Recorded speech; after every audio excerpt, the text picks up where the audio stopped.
शरीराची होय माती, कोणी न येते सांगा ती सारी अवघी कामे खोटी, अंती जाणे मसनवटी. गोत घरे टाकून सारी शेवटी गावाचे बाहेरी, स्वजनानी गणगोत उपाय नाही हो चालत, सारी अवघी कामे खोटी अंती जाणे मसनवटी. ऐसे स्वप्नवत असार नरहरी जोडी तसे कर, सारी अवघी कामे खोटी अंती जाणे मसनवटी. नमो विठ्ठला राजया पांडुरंगा, नमो रुक्मिणी माऊली ज्ञान गंगा, नमो पुंडलिका नमो चंद्रभागा. नमस्कार माझा रुक्मिणी पांडुरंगा, पांडुरंगा करू प्रथमा नमन, पांडुरंगा करू प्रथमा नमन, पांडुरंगा करू प्रथमा नमन, पांडुरंगा करू प्रथमा नमन. दुसरे चरणा संताशिया, दुसरे चरणा संताशिया, दुसरे चरणा संताशिया. यांच्या कृपादाने कथेचा विस्तार, कृपादाने कथेचा विस्तार, कृपादाने कथेचा विस्तार, कृपादाने कथेचा विस्तार. बाबाजी सद्गुरु दास तुका, बाबाजी सद्गुरु दास तुका, बाबाजी सद्गुरु दास तुका. सोडून या कर चरणी ठेवी तो माता, चरणी ठेवी तो माता. परिसावी विनंती माझी पंढरी नाथा, परिसावी विनंती माझी पंढरी नाथा. जोडून या कर पायी ठेवी तो माथा, ठेवी तो माथा. परिसावी विनंती माझे पंढरी नाथा, हे परसावी विनंती माझे पंढरी नाथा. बोलून या करा चरणी ठेवी तो माता, परिसावी विनंती माझी पंढरी नाथा, परिसावी विनंती माझी पंढरी नाथा. जोडून या कर चरणी ठेवी तो माथा, परसावी विनंती माझे पंढरी नाथा, परसावी विनंती माझे पंढरी नाथा. पांडुरंगा करू प्रथम नमन, दुसरे चरण संताची त्यांच्या कृपादाने कथेचा विस्तारू. बाबाजी सद्गुरुदास तुका, मनोजभं मारुत तुल्य वेगम जितेंद्रियं बुद्धिमतां वरिष्ठं, वातात्मजं वानरायुत मुख्यं श्रीरामदूतं शरणं प्रपद्ये. नागेंद्रहराय त्रिलोचनाय भस्मांगरागाय महेश्वराय, नित्याय शुद्धाय दिगंबराय तस्मै नकराय नमः शिवाय. शरदिंदु समाकारे परब्रह्म स्वरूपिणी, वासरा पीठ निलये सरस्वती नमस्तुते. विठ्ठल विठ्ठल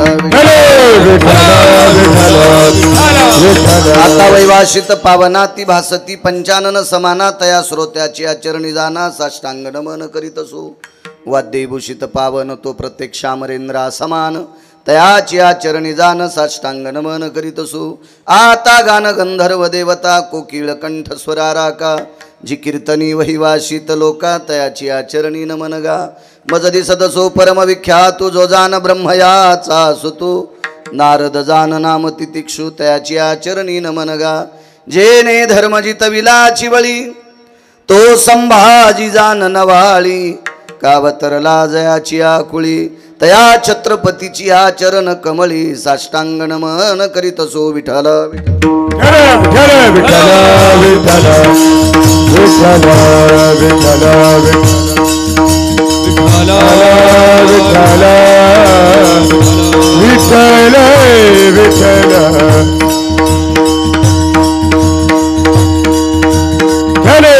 विठ्ठल विठ्ठल विठ्ठल विठ्ठल विठ्ठल विठ्ठल विठ्ठल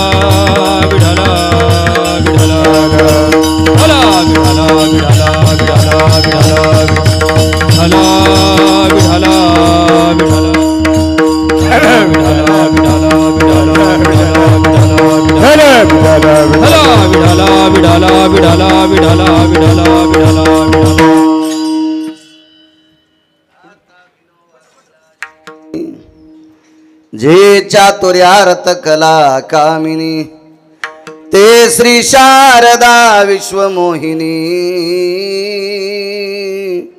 नमी मिया नदी दिव्य गोदा तटीचा विलाशी सदा प्रिय जो सज्जना वैष्णवाशी जया वर्णिता प्रेमात्यंत चित्ता नमस्कार माझा श्री गुरु एकनाथा विठ्ठल विठ्ठल विठ्ठल विठ्ठल विठ्ठल विठ्ठल विठ्ठल शरीराची होय माती कोणी न येती सांगा ती सारी अवघी कामे खोटी अंती जाणे मसनवटी प्रस्तुत प्राप्त प्रसंग निवडलेला अभंग विश्वमान्य विश्वभूषण विश्वाधिकार विश्वप्रिय देवमान्य अष्टादश संतांपैकी ज्यांची वर्णी लागलेली आहे असे महान भगवत भक्त संत नरहरी महाराज यांचा मृत्यूसार प्रकरण पटवून देणारा प्राप्त प्रसंगी निवडलेला अभंग विठ्ठला विठ्ठल विठ्ठल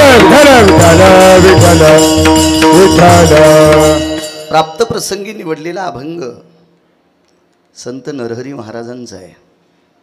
महाराज या अभंगाद्वारे नमूद करतात की एक न एक दिवस या शरीराची माती ठरलेली आहे.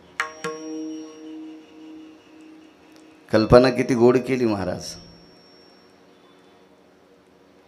सगळ्याची माती होईल पण मातीची मातीच राहील इतकं मात्र लक्षात ठेवा. सगळ्यांची माती होईल पण मातीच्या नंतर पुन्हा काहीच नाही मातीच राहते. पण या शरीराची माती ठरलेली आहे. प्रांतभेद असतो. काही भागात दफनविधी आहे काहीकडे दहनविधी आहे. आपल्या महाराष्ट्राच्या बाहेर काही प्रांतात या शरीराला पाण्यात सुद्धा सोडून देतात. सदाव्रत नावाचा विधी म्हणतात त्याला. पाण्यात जरी शरीर टाकलं तरी विघटन झालं त्याची माती झाली. मातीत शरीर टाकलं तरी माती झाली. विस्तवात शरीर टाकलं तरी माती झाली. अंत्यविधीच्या तिन्ही प्रक्रिया केल्या तरी माती झाली. विठ्ठल विठ्ठल विठ्ठल विठ्ठल विठ्ठल विठ्ठल. आपल्याकडे डेकोरेशन जास्त झालं. जास्त झालं. महाराज कळायला पाहिजे चोपदार हे पद आपल्या संप्रदायात इतकं मोठं आहे मते बाबा की चोपदारानं चोप ओरी केल्याच्या नंतर 8 ते 10 लाख लोक पिन ड्रॉप सायलेंट असतात ज्ञानोबराय तुकोबारायच्या सोहळ्यात. आणि चोपदार इथून पुढे ढिकचॅक ढिकचॅक नाचायचं नाही. विठ्ठला विठ्ठल विठ्ठल विठ्ठल विठ्ठल. कारण आपण दर्जेदार संप्रदायातली माणसं आहेत. वारकरी संप्रदायातली माणसं आहेत. विठ्ठला विठ्ठल विठ्ठल विठ्ठल विठ्ठल विठ्ठल विठ्ठल. या शरीराची माती निश्चित ठरलेली आहे. भला तो केवढाही असू द्या. असतो काही काही लोकांना जरासा अहंकार. माझ्याकडे पद मोठं आहे तालुका माझ्या ताब्यात आहे. कोणी जिल्ह्याचा मालक असतो कोणी राज्याचा मालक असतो कोणी देशाचा मालक असतो. हे डवळ्या कपड्यावाले पदाधिकारी मंत्री असतील. मंत्री जरी असला तरी पण त्याच्या पण शरीराची माती निश्चित ठरलेली आहे. ज्या दिवशी हा मंत्री मरत असतो ना या देशातला फार मोठा पदाधिकारी मरतो ना त्या दिवशी त्याची खुर्ची सोबत जाळीत नाहीत. त्याला एकट्याला जाळतेत. मग तेथे नचले सत्ता संपदा. मग तिथं काही चालत नाही त्याचं. भला व्यापारी असेल वैद्यकीय क्षेत्रातला असेल व्यापार क्षेत्रातला असेल शैक्षणिक क्षेत्रातला असेल राजसत्तेतला असेल यवन आपल्या क्षेत्रातला असेल आध्यात्मिक क्षेत्रातला असेल. हा कुठला जरी असेल तरी एक न एक दिवस याच्या शरीराची माती निश्चित ठरलेली. माती कधी होत असते माहिती आहे का. या शरीरातलं कनेक्शन तुटणं गरजेचं आहे. याला एक गोडसं कनेक्शन लावलेलं आहे. शरीर आणि आत्मा हे 2 मणी आहेत. शरीर आणि आत्मा हे 2 मणी आहेत आणि दोघं एका दोऱ्यात गुंपलेले आहेत. हा दोरा ज्या दिवशी तुटतो का त्या दिवशी शरीर पेटून देतात आणि आत्मा आपल्या ठिकाणी निघून जातो. तुटला आयुष्याचा दोरा तुटला आयुष्याचा दोरा तुटला आयुष्याचा दोरा आयुष्याचा दोरा. रवा उगा पसारा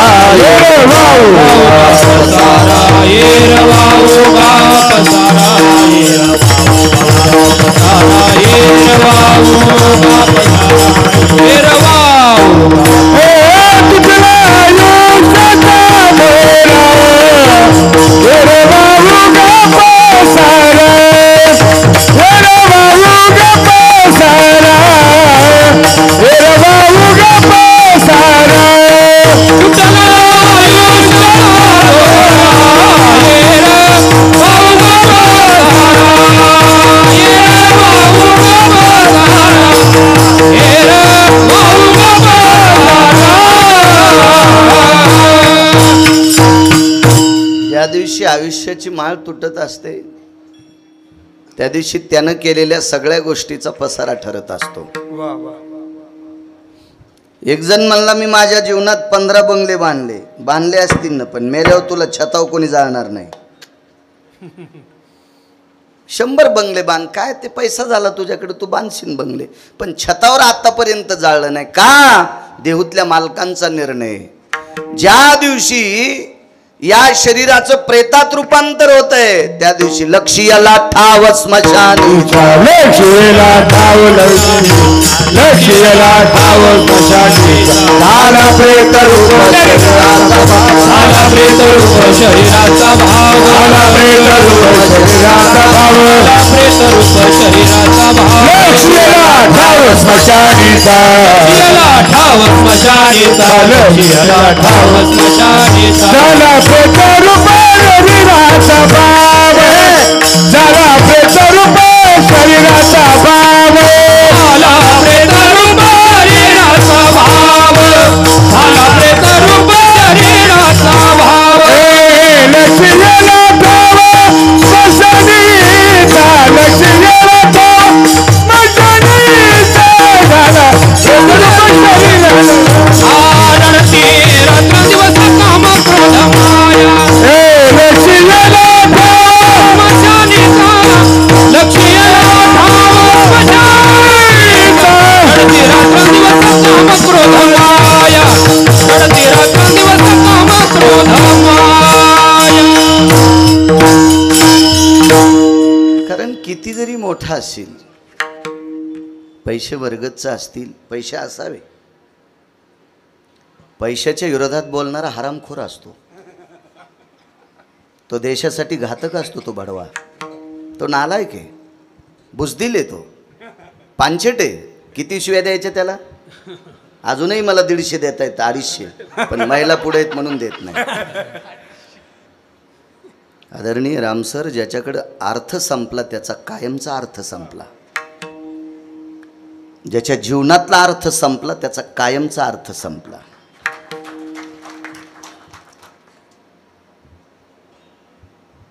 एक जण म्हणला मी लग्न केलं नाही, मला काय करायचे पैसे, दुपारा काय खातो गावऱ्या, ह्या डोंगराची माती, माध्यानाशी तोंडवाशी, दुपारी त्यालाही भाकरी लागतील. त्यानं जरी काम केलं नसेल तरी त्या भाकरीवर कोणाचा तरी घामाचे थेंब आहेत, त्या भाकरीवर, त्या चपातीवर, त्या भातावर, त्या भाजीवर कोणाच्या तरी रक्ताचा घाम तयार झाला आणि त्या घामाचे थेंब आहेत. सुमळ्या, जरा अक्कल ठेवत जाय, पैशाच्या विरोधात बोलू जाऊ नको. विठाला विठाला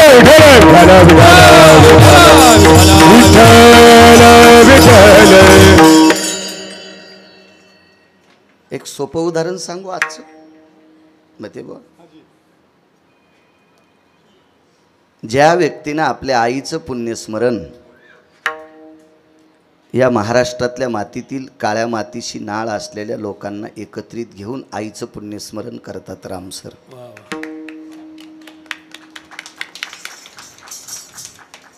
आजच्या गुलाबजामुनसाठी खवा आणला, पुढचा म्हणला का तुम्हाला फुकट देतो नाही, मंडप जाऊ द्या, गिरगावचा बाळ आहे नाही, आपल्यावर घेतलं तुम्ही सगळे चालेल, सगळे चालेल. मग एक सात्विक काम जरी केलं रामसर तर त्याला सुद्धा पैसे लागतात. म्हणून विश्वातल्या प्रत्येक व्यक्तीनं मरेपर्यंत काम केलं पाहिजे. माझ्या लहानपणी, आता द्या सोडून, आता जरा लोकायला पैशाची गणला आलेत मग ते बुवा, गणले आलेत. माझ्या लहानपणी 80 वर्षाच्या म्हाताऱ्याला शेतात जाता येत नसल्यामुळे तो घरी बसल्या बसल्या 2 टायमाची भाकरी फुकट खात नव्हता, कारण निदान दोऱ्या तरी वळायचा. आवताला येठण असेल, बैलगाडीला येठण असेल, काय काय शेतातची काय जोता असेल, मुंगसा असेल, गोफण असेल, हे घरी बसल्या बसल्या बाहेर शेतात जाता येत नाही म्हणून बैठकीत वरांड्यात बसून ती कामं करायची आणि फुकट खात नव्हती. ही मागची माणसं शिकलेली कमी होती पण देशासाठी हिताची होती. आता ही शिकलेली जास्त जरी असतील तरी फार शहाणी आहेत असं म्हणत नाही. विठाला विठाला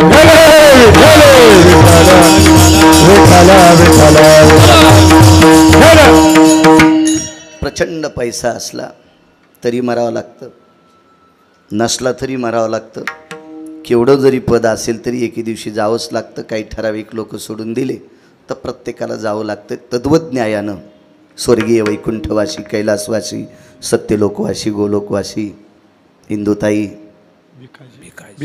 भिकाजीराव मुखेकर ह्या माऊली दक्षिणेच्या मालकाचा निरोप गेल्या 5 वर्षापूर्वी त्यांना आला आणि त्या निरोपाला त्या सामोऱ्या झाल्या आणि त्यांना इहलोकातली यात्रा सोडावीशी लागली. मी नेहमी सांगत असतो, कुठलाही निरोप एखाद्या वेळेस 1-2 दिवस तुम्ही तुमच्या बळावर टाळू शकता, पण दक्षिणेच्या मालकाचा निरोप आतापर्यंत नाही कोणाला टाळता आला. काही विरळे लोक सोडून द्या, विरळे विरळे विरळे ती संत लोक आहेत. आपणही गळ्यात माळ घातल्यामुळे लोक आपल्यालाही संत म्हणतात, पण आपल्याला यम नाही थांबिता येत, इतकं मात्र लक्षात ठेवा. या लोकांनी यमाला थांबवलं. ती ठराविक लोक जर सोडून दिली तर दक्षिणेच्या मालकाचा निरोप नाही टाळता येत. सुप्रीम कोर्टाचा निरोप टाळता येतो एखाद्या वेळेस ढवळ्या कपड्यावाल्याचं वजन असलं तर. आमचा एक पाहुणा 1.5 महिना उसातच लपला,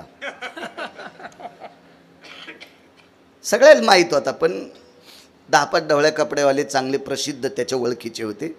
शेवटी नाईला जाणं लोकांच्या रोषाकरता ड्रोन कॅमेऱ्यानं पकडला. मग 1.5 महिना सुप्रीम कोर्टाचं वॉरंट आल्यानंतरही लपत राहिला. पण दक्षिणेच्या मालकाचा निरोप वरचं पापन खालच्या पापनाला चिटकतं इतकं सुद्धा थांबता येत नाही. ग्रास गिळी सत्ता, हातातला घास हातात, तोंडातला तोंडात, किंवा तोंडात न जाता हातातच घास असेल त्यावेळेस पुन्हा माशी पाखू पाखडे तव हे सरे, तेवढ्या वेळापुरता सुद्धा विलंब नाही. ही सगळी नाटकं आहेत. ॲम्ब्युलन्स भेटलीच नाही, ॲम्ब्युलन्स भेटली पण डॉक्टरच हजर नव्हते, होते डॉक्टर पण मेडिकलमध्ये इंजेक्शनच नव्हतं. अरे कुंटालानं मेडिकलमध्ये इंजेक्शन. 39 विदेशातले अवॉर्ड भेटलेले डॉक्टर हजर, भरगतचं मेडिकल भरलेलं रामसर. 39 डॉक्टर विदेशातले अवॉर्ड पारितोषिक भेटलेले डॉक्टर हजर, त्यांच्या देखता माणूस गेला. का? आयुष्य संपलं, काम संपलं. वैद्य काय करत असतो माहिती आहे का? त्याच्या अभ्यासानुसार आजाराचं निदान लावून औषधोपचार करणं, व्याधीमुक्त करणं हे डॉक्टरचं काम आहे. आयुष्य वाढवणं डॉक्टरच्या हातात नाही. आयुष्य वाढवायचं जर डॉक्टरच्या हातात असतं तर आयुष्य वाढवायचे इंजेक्शन डॉक्टरनं स्वतःला घेतले असते आणि या देशातले डॉक्टर मेलेत नसते. वैद्य वाचवी ती जीवा तरी कोण ध्याती देवा. महाराज ही ती कोणाच्या हातात नाही. आयुष्य ठरलेलं आहे, मोजून दिलेलं आहे. त्याच्या व्यतिरिक्त एक क्षणभर सुद्धा तुम्हाला प्राप्त होत नाही. वाढवता येतच नाही. तद्वज्ञायानं स्वर्गीय सौभाग्यवती इंदुताईंना इहलोकातली यात्रा सोडावं लागली. निमित्ते मात्र होतं, कोविड होतं, अमकं होतं, तमकं होतं, हे सगळं निमित्ते मात्र आहे. त्यांचं आयुष्य तिथपर्यंत होतं, जावं लागलं. 5वं पुण्यस्मरण आहे, श्रद्धेनं केलं जातं, त्याला श्राद्ध म्हणतात. मी सतत म्हणत असतो, जी माणसं रक्ताच्या नात्यावर प्रेम करतात ती माणसं विठ्ठलाला आवडतात. जी माणसं आपल्या बापदाद्यावर प्रेम करतात तीच माणसं विठ्ठलाला आवडतात. जी माणसं रक्ताच्या नात्यावर प्रेम करत नाहीत त्या हरामखोर कोणालाच आवडत नसतात. विठ्ठला विठ्ठला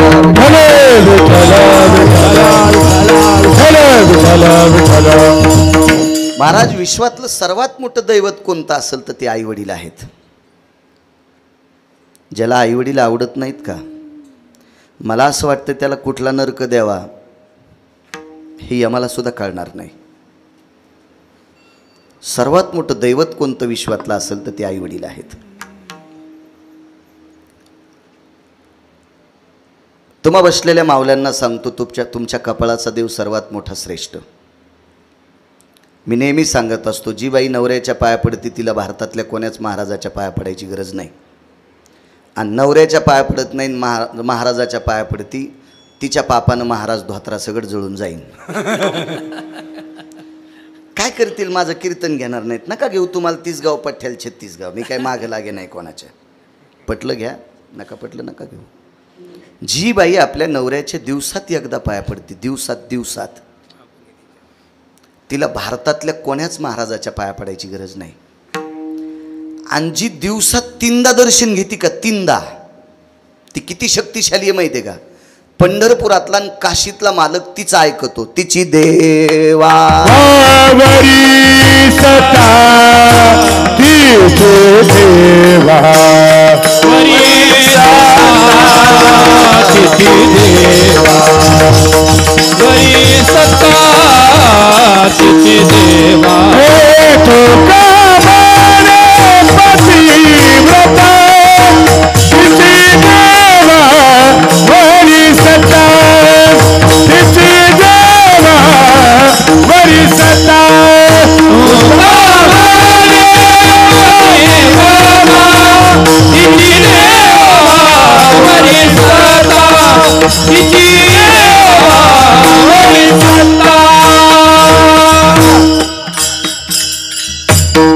नैवम गिरगावकर लिखितम. किरू महाराज, गिरगावकराचं वाक्य. तुका म्हणे पतिव्रता तिची देवावरी सत्ता.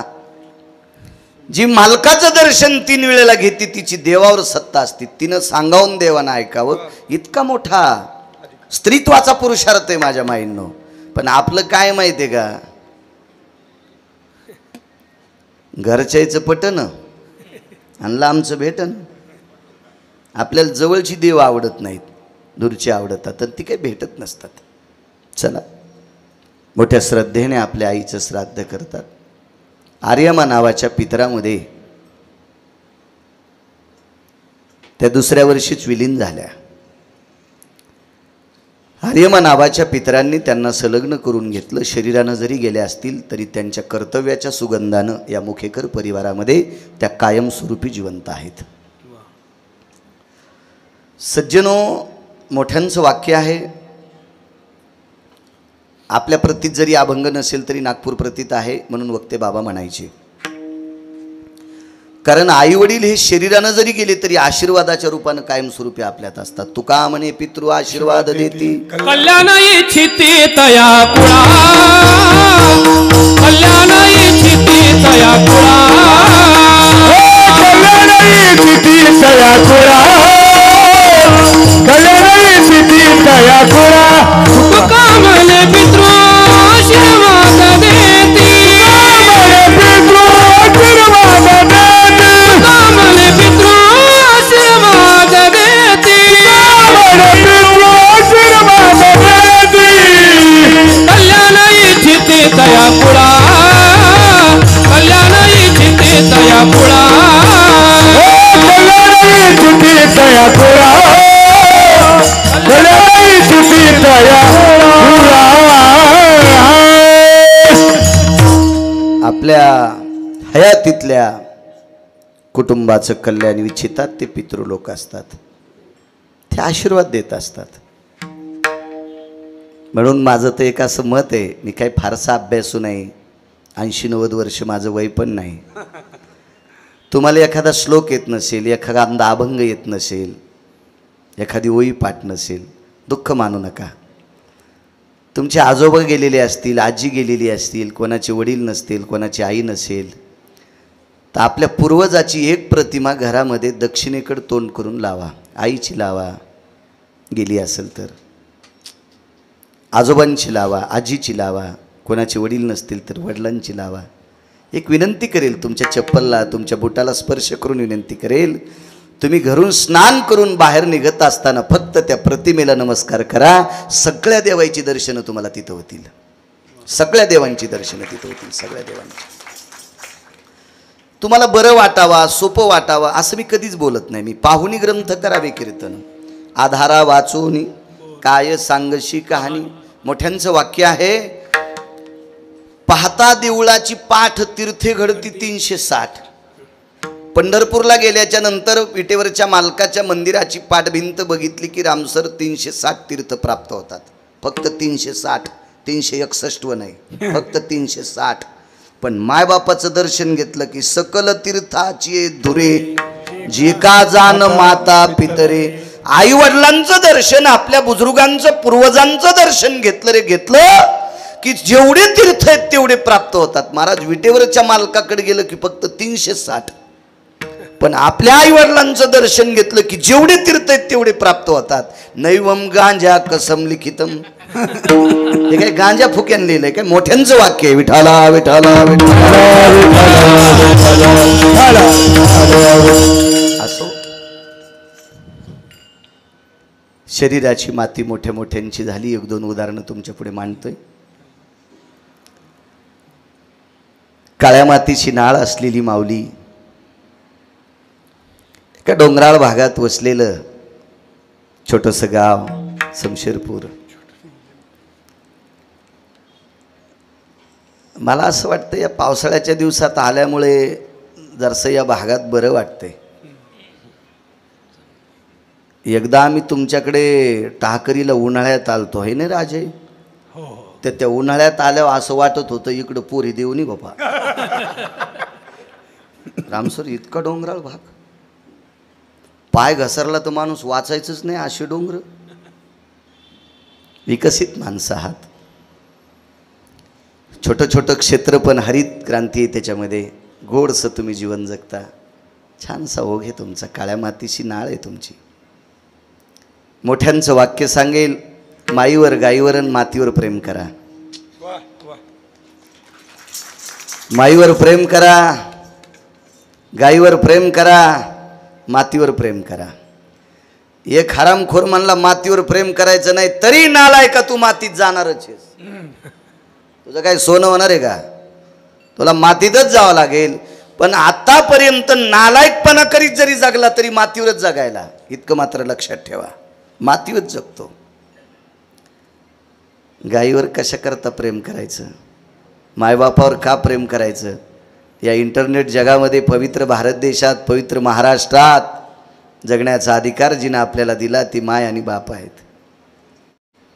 आणि सदृढ जगण्याचा, आयुष्य वाढत नाही पण सदृढ जगण्याची संमती कोणी दिली असेल तर गायीनं दिली. शरीर जर आजारी पडलं तर डॉक्टरकडे जातो. शरीर आजारी पडलं तर डॉक्टरकडे जातो. माती जर आजारी पडली रामसर तर गाईकडे जावं लागेल. मातीचा आजारपणा मग तेव्हा दूर करायचा असेल तर गाईची अत्यंत गरज आहे. गाय असेल, बैल असेल, म्हैस असेल, अत्यंत गरज आहे. या शरीराला दुरुस्त करण्याचं केंद्र आहे वैद्यकीय क्षेत्र, हॉस्पिटल, डॉक्टर. पण मातीला शुद्ध करण्याची ताकद फक्त गाईच्या गोमूत्रात आणि गाईच्या शेणात आहे. ती जर शुद्ध झाली तर या शरीराला जास्त वैद्याकडे जायचं काम पडणार नाही. म्हणून पुराणामध्ये गाईवर सुद्धा प्रेम करा असं सांगितलं. आणि मला असं वाटतंय रामसर तुमच्याकडं तिन्ही सेवा येतात. तुम्ही आईची सेवा केली, कालवश आईची पुन्हा करता, गाईची करता आणि या देशातल्या सर्व जनतेला सदृढ अशा प्रकारचं आयुष्य प्राप्त हो म्हणून मातीवर पण प्रेम करता.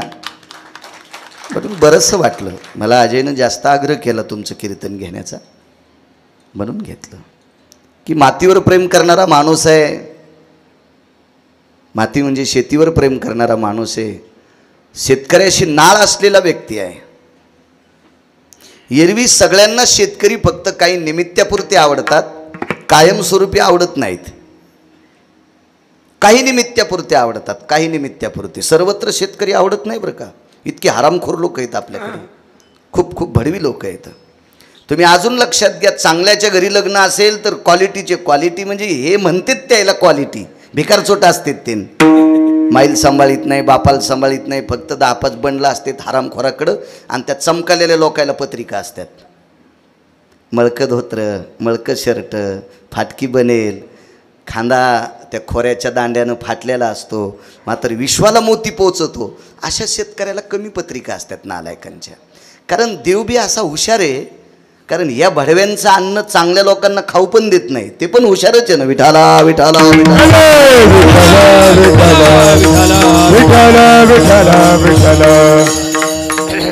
एक जण म्हणला, महाराज इतकं कडक बोलल्यावर तुमची कीर्तन कोण गेलं? अरे जाय म्हणलं फुसक्या, माझं भलं करणारा पंढरपुरात आहे, तू कोण भलं करशील माझं? आणि तुझ्यात काय ताकद आहे? तूच मिटेव. हा, तू तुझ्याच बायकोचे दागिने बँकेत ठुले खताडासाठी, बाळू महाराजाचं काय धुणार आहेस तू? हा, माझं धुणारा पंढरपुरात आहे. रामसर जर तुम्ही 2 कोटी रुपये दिले, येरी म्हणालो बरं का मी, हो कॅमेरे चालू आहेत, तुम्ही मला 2 कोटी रुपये दिले आणि गोंदे इंटरचेंडून वरी समृद्धीवर चढता चढताच जर मला अटॅक आला आणि मी जर मेलो तर 2 कोटी काय करायचे? मला किती दिवस सदृढ ठेवायचं हे पंढरपुरातल्या मालकाच्या हातात आहे, त्याच्या हातात आहे, त्याच्या हातात आहे, तुमच्या नाही. तुम्ही तुमचं सांभाळा.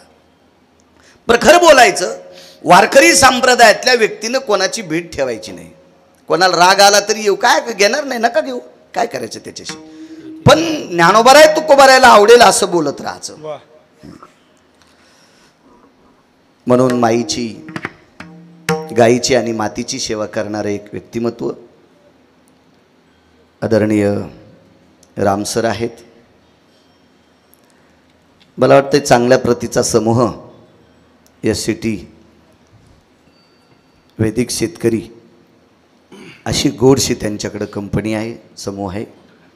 त्यामार्फत गाईसाठी, मातीसाठी, गाईला सदृढ तंदुरुस्त बनवण्यासाठी आणि मातीला सुद्धा तिच्यातले आजार दूर करण्यासाठी असं एक छोटंसं केंद्र रामसरांनी टाकलं.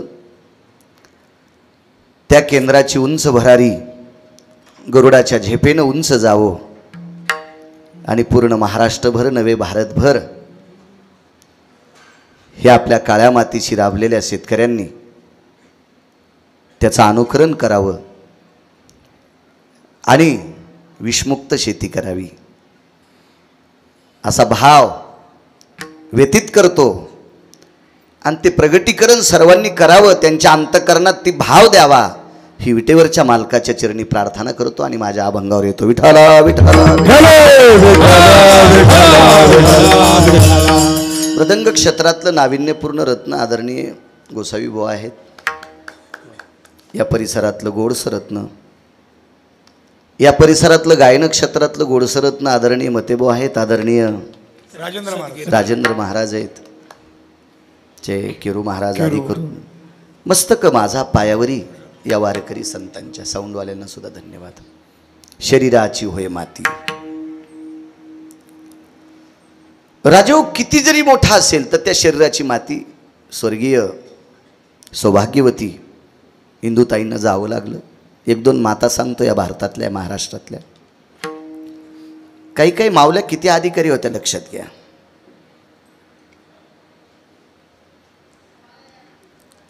कोणी सांगत असेल मी अमक्या नोकरीला आहे, माझ्या तालुका ताब्यात आहे.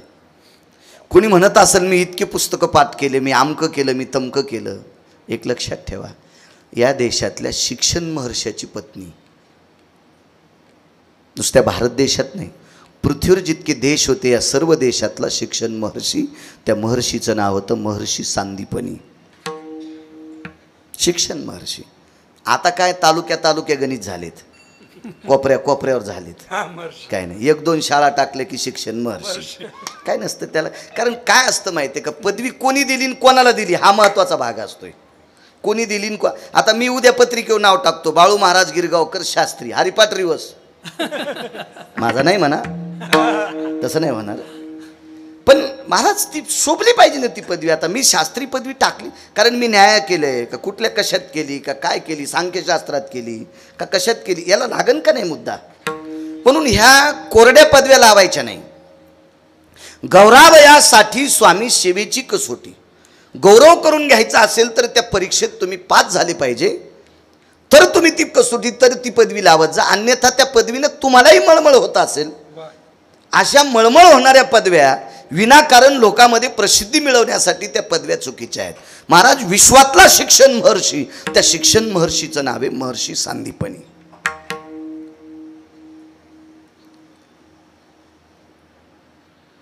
मला एक मुलगा आहे, त्याला शाळेत टाकायचं. 2-4 शाळेची लोक आली, त्याच्यात काही मावल्या सुद्धा होत्या. तुमचा मुलगा आमच्या शाळेत टाका, तुमचा मुलगा आमच्या शाळेत टाका. एक उदाहरण सांगतोय. तर मी म्हणलो आता तुम्ही 3 लोक आलात, सकाळी एक जण येऊन गेले, काल एक आले, आज एक तुम्ही आलात दुपारच्या नंतर, असं काय तुमच्या शाळेत? तर त्या सरांनी सांगितलं, त्या गुरुजींनी सांगितलं, आमच्याकडे आमदाराचा नातू शिकतोय, विद्यमान आमदाराचा नातू आमच्या शाळेत शिकतोय.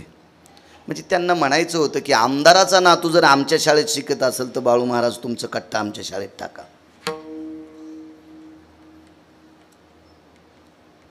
त्यांना काय मोठेपण माहीत होतं का? मग ते विद्यमान आमदाराचा नातू आमच्या शाळेत शिकतो. सगळी आमदारं, सगळी खासदारं, सगळी मंत्री, सगळे नेते, सगळे महाराज, सगळे शिक्षण क्षेत्रातले कोण्या दिवशी बटन दाबून मारायचेत, हे ज्याच्या हातात आहे सगळ्याचा बॉस, पंढरपुरातला मालक, हा विश्वाचा मालक सांदीपनींच्या इथं शिकत होता. महर्षी सांदीपनीकडे शिकायचा. आमदारन, बाळू महाराजन, खासदारन, मंत्रीन, पंतप्रधानन, राष्ट्रपतीन हे कुठं गिरीत बसायचे? हे कोण्या दिवशी संपवायचे? ज्यांच्या हातात आहे तो जगाचा बाप आहे. महाराज वृक्षाचे पान हाले ज्याची सत्ता, त्याच्या सत्तेशिवाय झाडाचं पान हलत सतेने वेदासी बोलणे, तुझिया सतेने वेदासी बोलणे,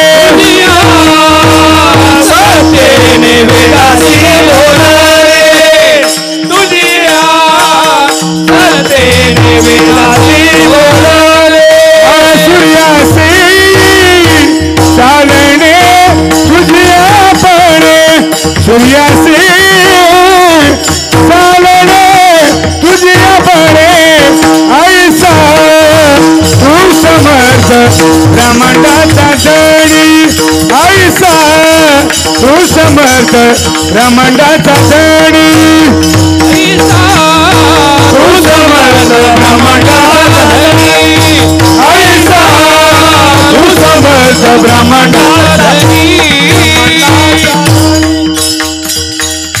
सगळी सत्ता त्याच्या हातात आहे. एका व्यक्तीनं 4.25 कोटीचं घर बांधलं. गरीब माणूस होता, कष्ट केले, मोठा झाला, त्याच्या कष्टाला यश दिलं देवानं, लक्ष्मीची प्राप्ती झाली आणि 4.25 कोटी रुपयाचं घर बांधलं. वास्तुशांती 7-8 हजार लोकांचं अन्नदान केलं असेल, एवढी झाली. परिसरातल्या प्रत्येक महाराजाला आहेर केला, धोत्र, शर्ट, टोपी, रुमाल, सगळं काय. कर्मनो गहनो गती, माझं नशीब फुटकं, मला जाता नाही आलं, कारण मला माझा नाद आहे. आपली ज्वारी पाड्याशिवाय दुसऱ्याच्या खळ्याला जात नाही, असा नियम असावा. पण तो माणूस बहादर होता, त्यानं मला घरी आहेर पाठीला. ज्याच्या नशिबाचा जोर त्याचा कुंदाखांदी चोर. नशीब बरं बाळायचं, घरी आहेर आला. औपचारिकता लक्षात आली गोसावी बुवा. ज्या माणसानं एवढी आपल्यावर श्रद्धा, आपण कार्यक्रमाला उपस्थित नसताना आपल्याला तो आहेर म्हणजे केवढ्याचा असेल तो नाही, सन्मानाची किंमत केल्या जात नाही, तो एक आदर आहे. आमच्या ड्रायव्हरला म्हटलं, त्या वास्तुशांतीला 10-15 दिवस झालेत, आपण सकाळी सकाळी त्या भागात कीर्तनाला चाललो, आता जाता जाता त्यांच्याकडे चहा घेऊ, काय दूध चहा पाणी काय असेल घेऊ आणि त्यांना भेट देऊ. की आम्हाला त्या दिवशी येणं झालं नाही, पण त्यानं सांगितलं 4 दिवसापूर्वी व्हॉट्सअपला संदेश आलाय, तो माणूस गेला. आता मला काय तसा मोबाईल नसल्यामुळं कळालं नाही ते व्हॉट्सअप वगैरे काही नाही कळालं नाही. पण ड्रायव्हरनं सांगितलं, राजेहो लक्षात घ्या, 4.25 कोटीचं घर ज्यानं बांधलंय त्या घरात राहू द्यायचं का न राहू द्यायचं हे पंढरपुरातल्याच्या हातात आहे, तुमच्या नाही, तुमच्या नाही, तुमच्या नाही. 1200 कोटीची प्रॉपर्टी रामसर एका माणसाची, एकच मुलगा, 1200 कोटीची प्रॉपर्टी. मुलगा धुळ्याला शिकायला होता. आता 1200 कोटी रुपये ज्याच्या बापाकडे त्याचं पोरग कशाला शिकायला ठेवलं. एक जण म्हणला कशाला शिकवायचं, म्हणलं हे सांभाळण्यासाठी शिकावं लागेल, नाही तर हे 1200 कोटी तर बाप मारायच्या 13व्याला ठवाचं नाही ते. 13व्याच्या दिवशी 10व्याच्या दिवशी ब्राह्मणाला द्यायला दक्षिणा राहायची नाही ना. जाऊ द्या, ब्राह्मण फुकट करील एखाद्या वेळेस, मी जवळचा असलो तर फुकट करील. पण त्या या पिंडावर ठेवाला तर एखादा आणा लागन, आदला पिंडावर ठेवाला म्हणून शिकायला धुळ्याला ठेवलं. पण ते इतकं शहाणं होतं, ते वाढदिवसाच्या दिवशी धाब्यावर जेवायला गेलं, स्कूटीला कट हाणू लागले आणि कंटेनर खाली गेलं. कानाच्या वरी असा रुपयासारखा भाग त्याचा फुटला गेला. सगळी ताकद पंढरपुरातल्याच्या हातात आहे. काही गर्व करू नका. हो, अतिताईपणा कशाचाच नाही. गाड्याचा गर्व नको, पैशाचा गर्व नको. एक जण परवाला सांगतो बरं का, पुन्हा डबल सांगतो त्या पोराचं, अशी चावी फिरू लागला मग ते बुवा, अशी गाडीची चावी अशी, ती आता चावीला किचन असते ना ते असं गोल अशी फिरू लागला. तर मी म्हणलं मी 10 मिनटं झालं तू चावी कशी काय फिरवायला. मित्रच होता, म्हणला तुला दाखवायलो. म्हणलं मला कसं काय दाखवायला. म्हणलं मागच्या आठवड्यात 12 लाखाची गाडी घेतली. म्हणलं मला दाखवायला कशाला तू. नाही म्हणला, मला बऱ्याच दिवसापासून खंत होती, तुला गाडी येईन मला नाही. म्हणलं मग तू गाडी घेतली तर अभिनंदन. नाही म्हणला तुला गाडीतच न्यायचं आहे. मी म्हणलं प्रांजळपणानं बस म्हणत असतील तर 2-4 दिवस कीर्तनाला तूही नेतो, पण फुगीरपणात म्हणत असेल तर मी रावणालाही मोजित नाही तर तुला कसा मोजीन.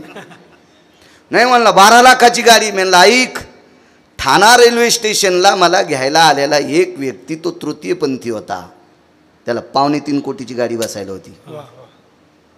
इथं कोणी बी हातवरी करून सांगावं 2.25 कोटीची गाडी कोणाला आहे. या महाराष्ट्रातला, या भारत देशातला टोल नाक्यावर टाळ्या वाजणारा, सुपारीचं व्यसन नसणारा तृतीयपंथी 2.25 कोटीच्या गाडीत बसतो. त्याला म्हणलं 12 लाखाची गाडी, त्याचे टायर तरी येतील का. आणि कशाला शहाणपणा करतो. मला असं वाटतंय की त्यानं श्रीमंत म्हणावा की त्याच्यापेक्षा जगात कोणी नसावा. त्यानं म्हणावं मी मोठा आहे, माणसानं त्यानं म्हणावं मला महागडी गाडी आहे, त्याच्यापेक्षा किमान तालुक्यात तरी कोणाला दुसरी नसावा. अरे कोपऱ्या कोपऱ्यावर गाड्या लागल्यात, त्याच्यावर धूळ पुसायला कोणी नाही. आणि काय सांगतो तुम्हाला, गाडी मला घोडी मुकाट्या बस. हे 2-4 पत्रातल्या लोकांना सांभाळ, येड्यासारखं करू नकोस. 1200 कोटीची प्रॉपर्टी. एअर ॲम्ब्युलन्सनं चेन्नईला नेलं. तिथं नेल्याच्या नंतर मोठी मोठी वैद्यकीय क्षेत्रातली लोकं आली. आयुष्य असल्यावर प्रयत्न करत आहेत. 4 फेब्रुवारी 2019ला अपघात झाला. जालना हॉस्पिटलला दाखल झालो. आदरणीय हुशे साहेबांनी माझ्यावर फारशी चर्या केली आणि मी निदान बसून तरी कीर्तन करण्याच्या लायकीच आहे. असं काम शेतात किती पण करतो, पण 20 मिनिटाच्या नंतर पाय थरथर कापतोय. चालतो किती पण. आता तर खूप चालणार आहे 3 महिने, 2-3 महिने फोनही करू नका कीर्तनासाठी. तसं त्या व्यक्तीला चेन्नईला बऱ्यापैकी वैद्यकीय क्षेत्रातले लोक आले. एवढा मोठा माणूस म्हणलं तिथं कमी असेल का मग ते बाबा. एअर ॲम्ब्युलन्सनं नेलं ते शरीर. वैद्यकीय क्षेत्रातली एक तज्ज्ञ व्यक्ती होती, व्हीलचेअरवर चालली होती. 1200 कोटीची प्रॉपर्टी, रामसर एकुलता एक मुलगा. डोळे भरून आले. वैद्यकीय क्षेत्रातल्या त्या तज्ज्ञ व्यक्तीनं, तो ब्रेन तज्ज्ञ, मेंदूचा डॉक्टर होता आणि परिचित होता. सर, हा मुलगा माझं जीवन आहे, हा जर संपला तर माझ्या आयुष्याची राख रांगोळी आहे, हे कोण सांभाळीन. महाराज, अशी प्रसंग येत असतात पैशावाल्याला. महाभारतातला एक गोड प्रसंग आहे. द्रौपदीची 5 लेकरं अश्वत्थाम्याने कापली. मूर्ख होता अश्वत्थामा. तुका म्हणे अंगी राखिली दुर्गंधी, आणि अश्वत्थामावधी पांडव पुत्र. पाच झोपीत कापले, निष्पाप लेकरायला कापलं. महाराज या भारत देशातला मानवी लोकातला एक सिंह होता, 4 सिंहापैकी एक सिंह. 2 सांगतो, एक कर्ण आणि एक अभिमन्यू. 2 राहू द्या ना, सगळ्या गोळ्या एकट्या घेतल्यावर रिॲक्शन येत असते. मानवी क्षेत्रामध्ये 4च सिंह होते, 4. त्याच्यापैकी एक कर्ण आणि एक अभिमन्यू. तो अभिमन्यू रामसर मारला गेला. पण मला सांगा, पांडवांना जिंकून काय फायदा होता? रक्तरंजित गादी प्राप्त झाली. महाराज या पांडवांच्या कुळातली अर्जुनाची सून उत्तरा हिने देवाला विनंती केली, देवा स्वतःच्या संसाराची राख करून तो आम्हाला राज्य देण्यासाठी आलास. द्वारकेचा राणा पांडवा घरी. देवाचे 56 कोटी यादव मैरेक नावाची दारू पिऊन मेले. वज्र नावाचा नातू वाचला फक्त. मग स्वतःच्या संसारावर तुळशीपत्र ठुलं. आम्हा पांडवांचं एवढं मोठं वर्चस्व या पवित्र भारत देशात वाढवतोस तेव्हा जरी कौरव मेलेन पांडव जिंकले तरी या गादीवर बसायचं कोणी? द्रौपदीची 5 मारली, माझ्या पतीला मारलंस. महाराज नवरा मृत्यू पावल्याच्या नंतर किती धाडशी बाई असेल कल्पना करा. किती धाडशी बाई असेल, किती धाडशी बाई. नवरा मृत्यू पावला, नवरा 22.5 वर्ष वय होतं नवऱ्याचं, आणि तो नवरा भारत देशातला मानवी सिंह मृत्यू पावला. तो किती मोठ्या मंत्र्याचा ना जवळचा, पंढरपुरातल्या मालकाचा सख्खा भासा, सख्खा भासा अभिमन्यू महाराज. आणि त्याची पत्नी उत्तरा सांगते, देवा कशाला दिलंस रे आम्हाला? जरी माझे सासरे जिंकले तरी हे खायचं कोणी? त्यावेळेला 4.5 महिन्याचा गर्भ पोटात होता. आणि मग पंढरपुरातल्या मालकाच्या लक्षात आलं, सुदर्शन पाठीलं, सूक्ष्म रूप घेतलं, श्वासात आत प्रवेश केला आणि त्याचं संरक्षण केलं. महाराज त्या 1200 कोटीवाल्याला तेच झालं असेल रामसर, जे उत्तरेच्या बाबतीत झालं का तेच 1200 कोटीवाल्याला झालं असेल. तेव्हा त्या डॉक्टरना सांगितलं, सरजी हे मुलगा माझं जीवन आहे, हे संपला, सगळं माझा उन्हाळा झाला. महाराज वैद्यकीय क्षेत्रातली मोठी व्यक्ती ओटीमध्ये चालले होते, ऑपरेशन थिएटरमध्ये. जाता जाता खिशातली नॅपकिन काढली आणि 1200 कोटीची प्रॉपर्टी ज्याच्याकडे आहे त्याचे डोळे पुसले आणि सांगितलं, दादा मी सुद्धा पांडुरंगाचा उपासक आहे. तुम्ही व्यापार क्षेत्रात आहात, मी वैद्यकीय क्षेत्रात आहे. मी सुद्धा पांडुरंगाचा उपासक आहे. माझ्या सुद्धा हॉस्पिटलमध्ये एक धन्वंतरी नावाची देवता आहे. 14 रत्नापैकी एक रत्न आहे धन्वंतरी नावाचं. रत्न 14 रत्नापैकी प्राप्त झालं. एक चतुर्भुज मूर्ती असते, हातामध्ये अमृताचा कलश असतो. ही मूर्ती वैद्यकीय क्षेत्रातल्या लोकांच्या ऑफिसमध्ये असते. त्याला डॉक्टर थोडा भानावर असला तर, नाही तर त्याला त्याचं कळतच नसेल तर त्याला काय घेणे, त्याच्याशी काही संबंध नाही ना. ते वैद्यकीय, तो धन्वंतरी आहे. माझ्या वाचनामध्ये विश्वामध्ये 6 वैद्य झाले, त्याच्यापैकी 2 सांगतो. 1 नंबरचा वैद्य धन्वंतरी आणि 2 नंबरचा वैद्य सुषेण. ज्या सुषेणानं मर्यादा पुरुषोत्तम रामचंद्रांचे डोळे पुसले. मर्यादा पुरुषोत्तम का नाव पडलं पुरुषोत्तम? पृथ्वीवर जितके देश आहेत आणि या सर्व देशात पुरुष आहेत, सर्व पुरुषातला उत्तम त्याचं नाव पुरुषोत्तम. कारण रामासारखा उत्तम पुरुषच नाही, रामासारखा उत्तम पुरुष नाही. अगा चित्रीची देखुनी कामिना. चित्रातली स्त्री पाहिल्याच्या नंतर ज्याच्या अंतःकरणात काम उत्पन्न होत नव्हता त्याला म्हणायचं राम. चित्रातली सुद्धा स्त्री आवडत नव्हती सीतेच्या व्यतिरिक्त, त्याला म्हणायचं राम. आणि सर्वत्र सौंदर्य दिसल्याच्या नंतर आपल्यात काम उत्पन्न होतो, आपल्याला म्हणायचं रावण. विठाला विठाला. महाराजा सुषेण नावाच्या वैद्यांनी लक्ष्मणांना अमृतवेली दिल्या आणि त्या अवस्थेतून बाजूला केलं, रामचंद्राचे डोळे पुसले. तसा हा धन्वंतरी आहे. डॉक्टरांनी सांगितलं, दादा तुम्ही व्यापार क्षेत्रात मोठे आहात, 1200 कोटीची तुमच्याकडे प्रॉपर्टी आहे, त्याच्यातले 25 कोटी रुपये डॉक्टरला देऊ केले. तुमच्या मानानं तुमचं हॉस्पिटल इतकं मोठं नाही, ह्या 25 कोटीत तुम्ही इतकं सुंदर हॉस्पिटल करा. पण डॉक्टरनं सांगितलं, दादा याच्या बदल्यात तुम्हाला काय देऊ? काही नाही, एकच काम करा, माझा मुलगा मरू देऊ नका, माझा मुलगा मरू देऊ नका. डॉक्टरनं सांगितलं, दादा तुम्ही व्यापार क्षेत्रात मोठे आहात, क्रांती केली, मी वैद्यकीय क्षेत्रात मला धन्वंतरीची कृपा झाली, पण एक लक्षात ठेवा, मला सुद्धा एकच मुलगा आहे. डॉक्टरनं सांगितलं, मला सुद्धा एकच मुलगा आहे. तुमचा मुलगा ज्या वेळेला ऑपरेशन थिएटरमध्ये त्या टेबलवर असेल, त्याच्या डोक्याचं ऑपरेशन करत असताना मी पांडुरंगाची शपथ घेऊन सांगतो, तुमच्या मुलाचं ऑपरेशन करायला असं डोक्यातलं काढून टाकेल. त्या ऑपरेशन करत असताना मी असं समजेल की माझाच मुलगा आहे, स्वतःचा मुलगा समजून मी त्याचं ऑपरेशन करेल. काय मला धन्वंतरीच्या कृपेने माझ्या वैद्यकीय क्षेत्रातला जेवढा अभ्यास आहे तेवढा ओतण्याचा प्रयत्न करेल. पण लक्षात ठेवा दादा, मारायचा का जिवंत ठेवायचा हे मात्र वरच्याच्या हातात आहे. मारायचा का जिवंत ठेवायचा हे मात्र वरच्याच्या हातात आहे, तुमच्या आमच्या हातात नाही. मृत्यू अटळ आहे, शरीराची माती निश्चित ठरलेली आहे.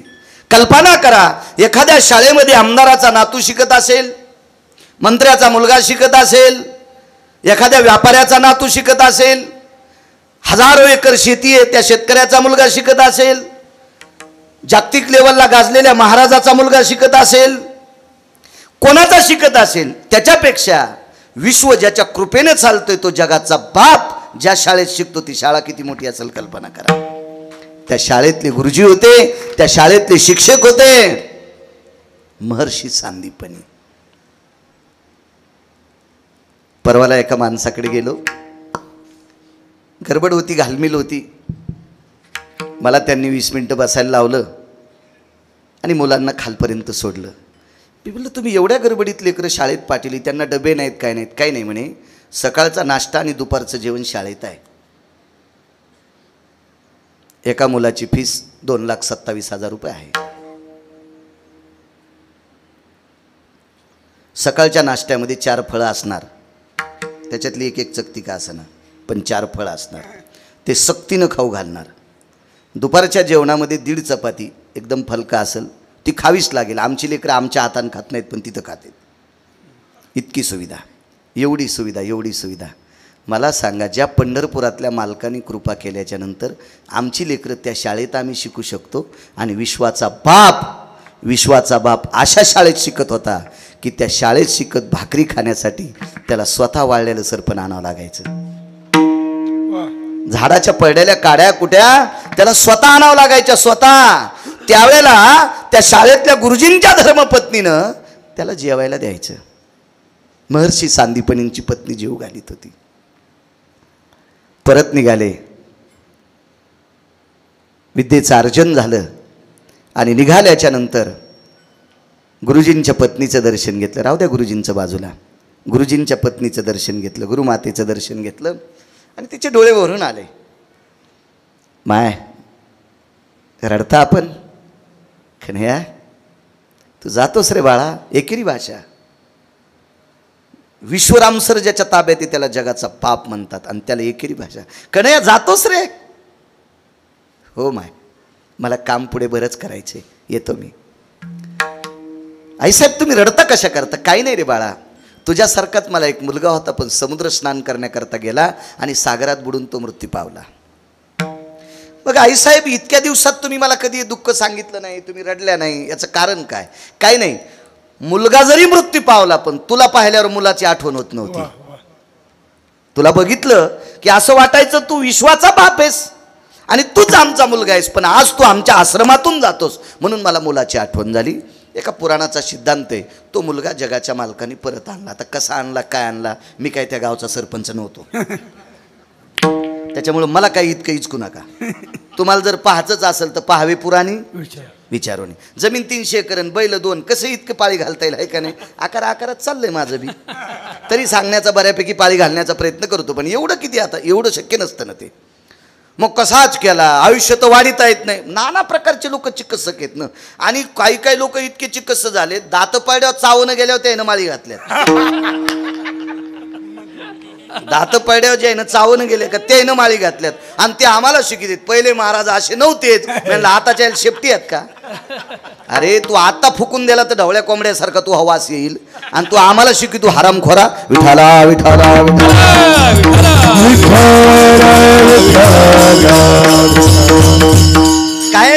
का, याही लोकांचा दोष नाही मग ते भाऊ, आपल्या काही लोकांनी पानचिटपणा धरलाय म्हणून ही लोक नालायकपणा करतात. आपले लोक जर सक्षम राहिले तर काय कोणाची माय व्याली आपल्याला बोलायला. विठाला विठाला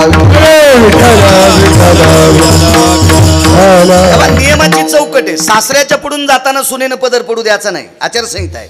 सासऱ्याच्या पुढून जाताना सुनेनं पदर पडू द्यायचा नाही, ही तिची आचारसंहिता आहे. आणि सून स्वयंपाक करताना सासऱ्यानं चुलीला पाय लावून शेकायचं नाही. सून जर पदर पडू देत नसेल तर सासरा चुलीला पाय लावून शेकायला, सुनानं पेटलेली धिलपी इकून ठोकायची आणि इकून काढायची. तिला कवडीचं पाप लागत नाही. कवडीचं पाप आचारसंहिता आहे ना, ज्याचा त्याचा नियम आहे. आपोआपल्या नियमात वागायचं, आपण आपल्या चौकटीत वागायचं. काय कोणाची माय व्याली. विठाला विठाला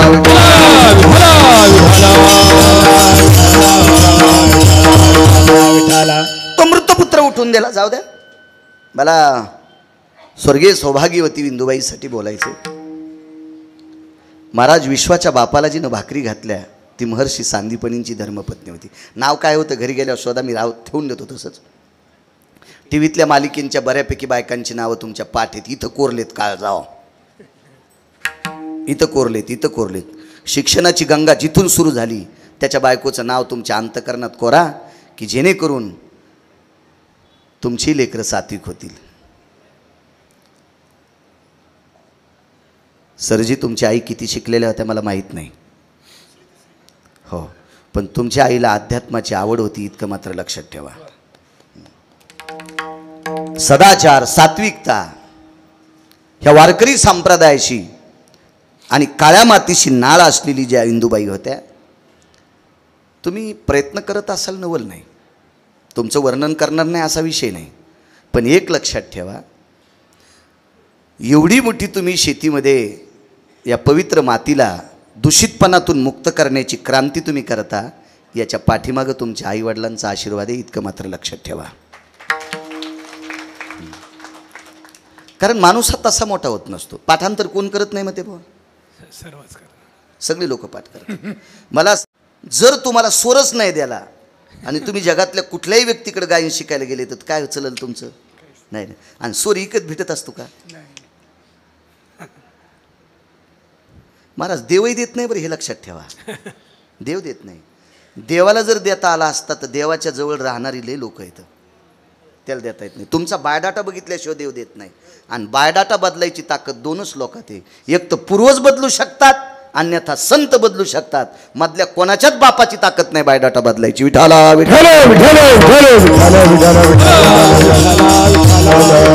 महाराज संत का बदलू शकतात? तुम्ही चांगलं वागले तर संतांची कृपा होईल, आणि चांगलं वागले तर पूर्वजाची कृपा होईल.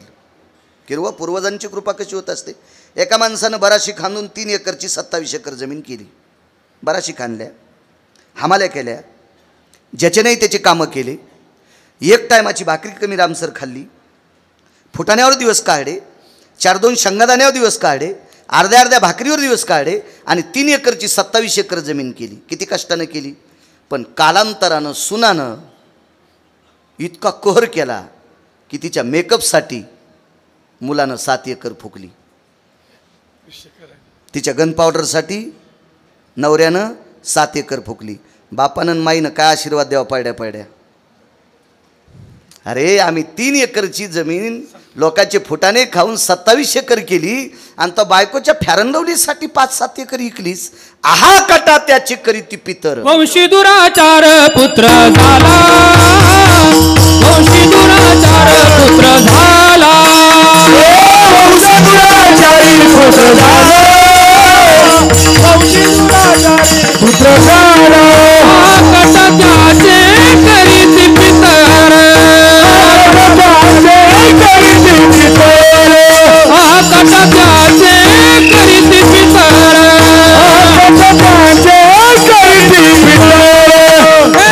वंशी दुराचारी पुत्र झाला, वंशी दुराचारी पुत्र झाला, वंशी दुराचारी पुत्र झाला, वंशी दुराचारी पुत्र झाला.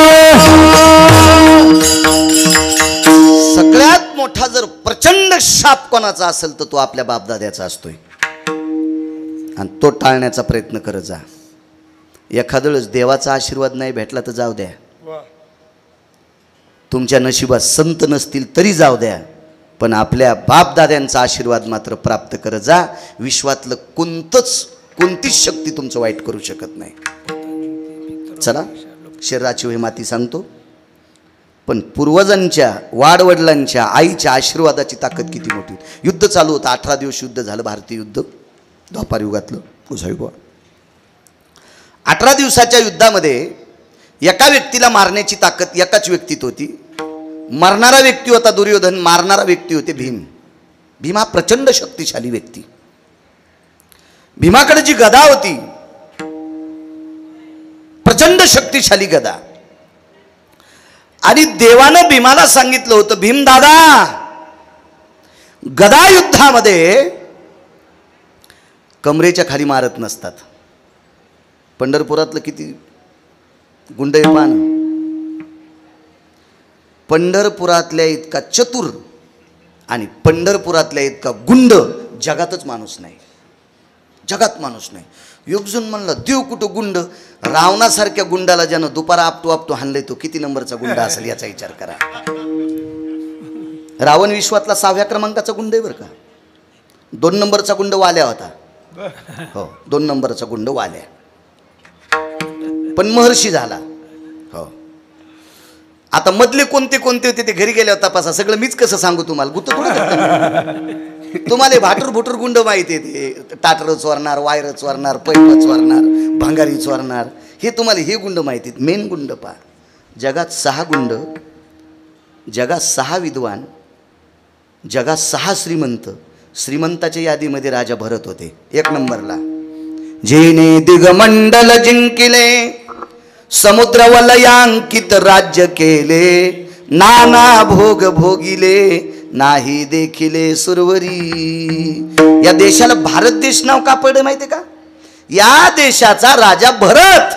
भरत भरत भरत भरत ज्यानं आई लेकरावर इतकं प्रेम करते, इतकं गोडस प्रेम प्रजेवर केलं. संस्थितो भरतायाम भारताग्रो भयस्थिता नैवम गिरगाव कर लिखितम. हे काय गिरगावच्या बाळून लिहिले का? या देशाला भारत देश नाव भरतामुळं पडलं. एक देशातला 1 नंबरचा श्रीमंत. अशा काही भार वनस्पती फळे फुले मोरती, वनस्पती फळे मोरती, भावित्या पोखरणी नदी गंगा वाहती, भावित्या पोखरणी नदी गंगा वाहती. घरी कुलस्त्रिया राजा राणी व संपत्ती,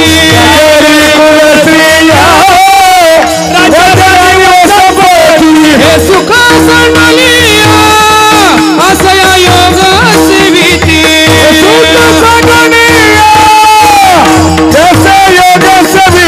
पर्येदे मदालसा ओम जोरे माळा, पर्येदे मदालसा ओम जोरे माळा,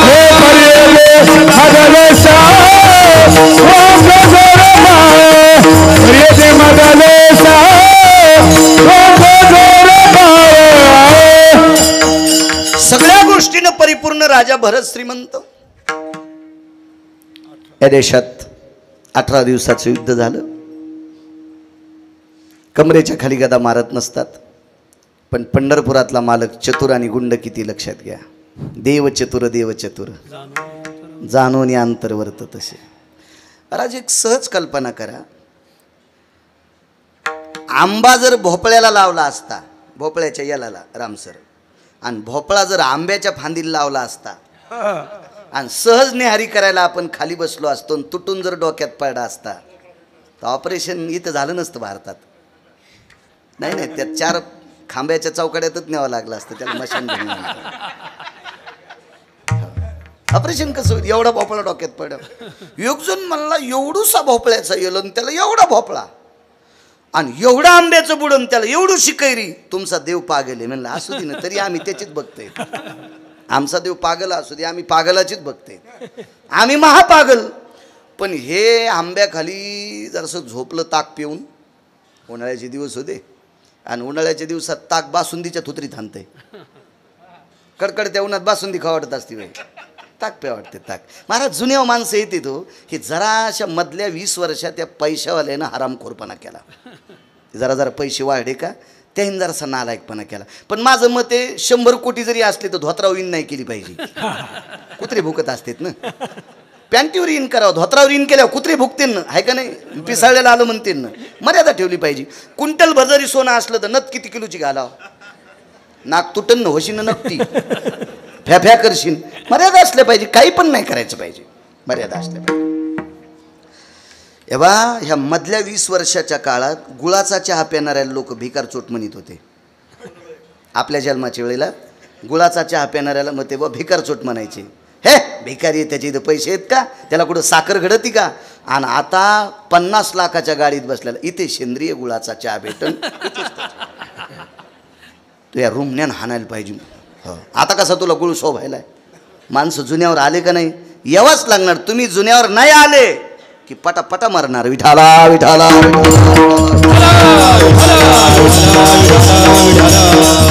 तरी एकदा आपल्याला लाल कंदील दाखिलाय कोरोनानं. कोरोनानं लाल कंदील दाखिलाय. जुन्यावर या, आपलं खा, आपलं आजमवा, आपल्या मातीला शुद्ध करा, आपल्या मातीतलं बघा. हो जराशे पैसे असले की 10-5 वर्षापूर्वी बर्गर आणा, पॅटीस आणा, हां पिझ्झा आणा. हो असं नको करू चतुरा. जरासं तुझ्या कमरातलं, हातातलं, मनगटातलं, मानातलं, पायातलं ऑइल जरा इतळू दी. लाटपोळ्या, टाक भाकरी, लाव भाकरीला तिळं, चिर वांगे, भाज वांगे. पप्याच्या बापाला आयुष्य चांगलं मिळेल. हो पॅटीस खाय, बर्गर खाय. बर्गर म्हणतात का. हो 20 दिवसापूर्वी शिजलेले आलू त्या पाव याच्यामध्ये. हो ते येडा आहे का सकाळी शिजून तुम्हाला दुपारा खाऊ घालायला. हो आपलं खाऊ घाला. महाराज द्वापार युगात यशोदाई साहेबांच्या जीवनाचं चरित्र वर्णन केले. वांगे भाजून भरीत करी, वर कांद्याची कोशिंबिरी. आई ग खडी साखरेचे खडे, मला लवकर करून दे वडे. आई लहानच घे ग उंडा, मला लवकर करून दे मांडा. नैवम गांजा कसम लिखितम. आपलं काय झालं, घरच्याचा इटन शेजाऱ्याचा भांगणीट. आपल्याला आपलं कळत नाही, दुसरीकडचं कळतं. महाराज हे बाहेरचं खाणं म्हणजे प्रतिष्ठेचं लक्षण वाटायलं लोकांना. आता मी मोठ्या मोठ्या लोकांकडे बघतो, काही काही पुढारी लोक बाहेरचं खात नाही, ते घरचे डबे नेतात. कमी तेलाच्या भाज्या, सगळं सगळं घरचे. हुशार लोक झाले हे आपली येड्यावर. आता हल्ली हल्ली स्वयंपाकाला इतकं तेल, जितकं पाणी त्याच्या दीडीनं तेल. इथून पुढं स्वयंपाकातलं तेल आचार्याकडे लावून टाकायचं. आचार्याला म्हणायचं काय पैसे घ्यायचे पण तेल तू याकडं. जर नाही कमी टाकलं तर मला म्हणा विठाला विठाला.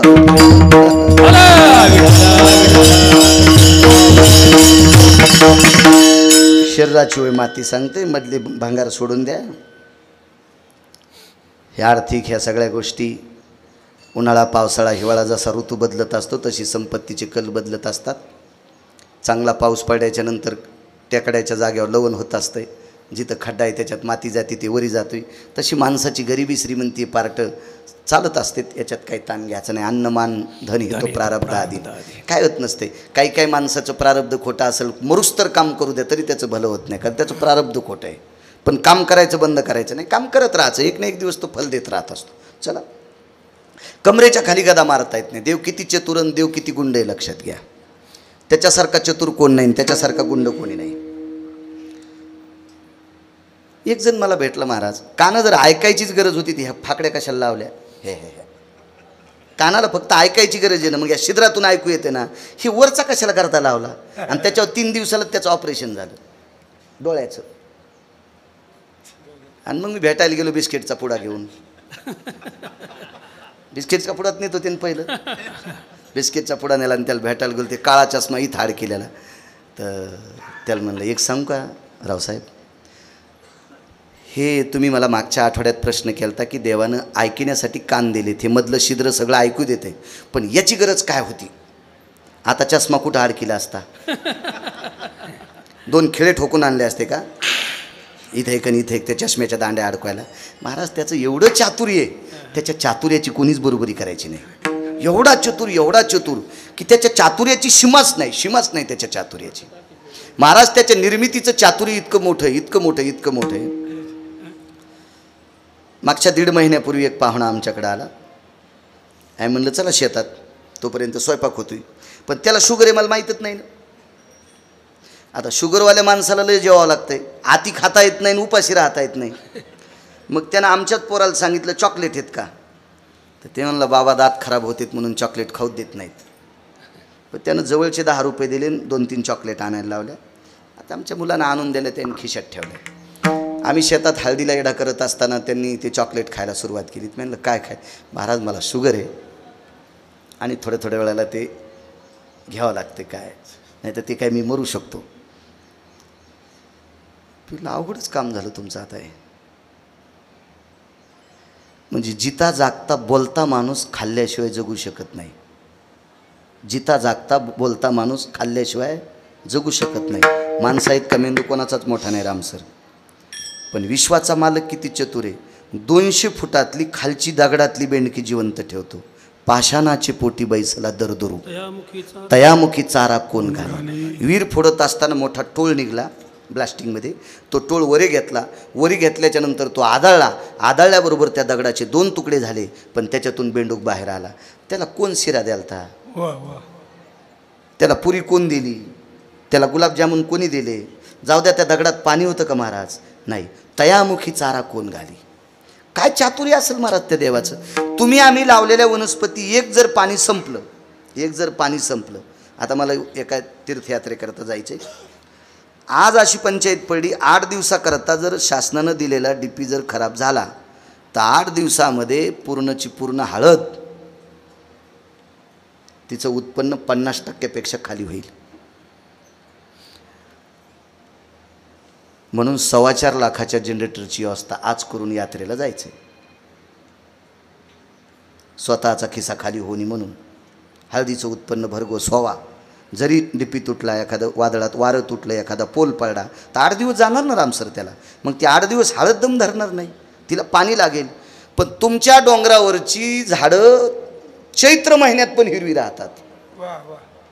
चैत्र महिन्यात पण हिरवी राहतात. कोण पाणी घालते त्याला. उष्णकाळ मासी फुटती तरुवर, किंवा फुटती तरुवर उष्णकाळ मासी जीवनतयासी कोण घाली. कोण पाणी घालत असेल महाराज. तो विटेवरचा मालक चतुर आहे. एवढं ज्याचं चातुर्य, तो गुंड बी किती लक्षात घ्या. त्याच्या गुंडागिरीला काही मापच नाही महाराज, तराजूच नाही त्याच्या गुंडागिरीला मापायला. कमरेच्या खाली गदा मारित नसतात. भीमानं सांगितलं प्रभू कमरेच्या खाली गदा युद्धामध्ये गदा मारत नसतात आणि तुम्ही काय सांगायले.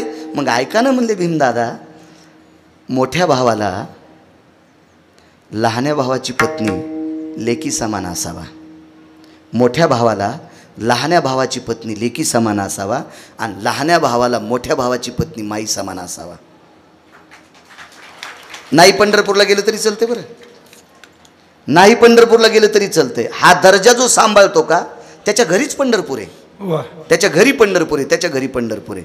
महाराज हा उषा पाय त्याचा अंतर ज्याला कळत नाही का, तो भडवा बिना चप्पलचा जरी पंढरपूरला गेला आणि JCBनं खड्डा करून त्या हरामखोराला चंद्रभागेत जरी पुरलं तरी त्या हरामखोराला मोक्ष नाही. कारण तिथं जाणारा शुद्ध अंतकरणी लागतोय.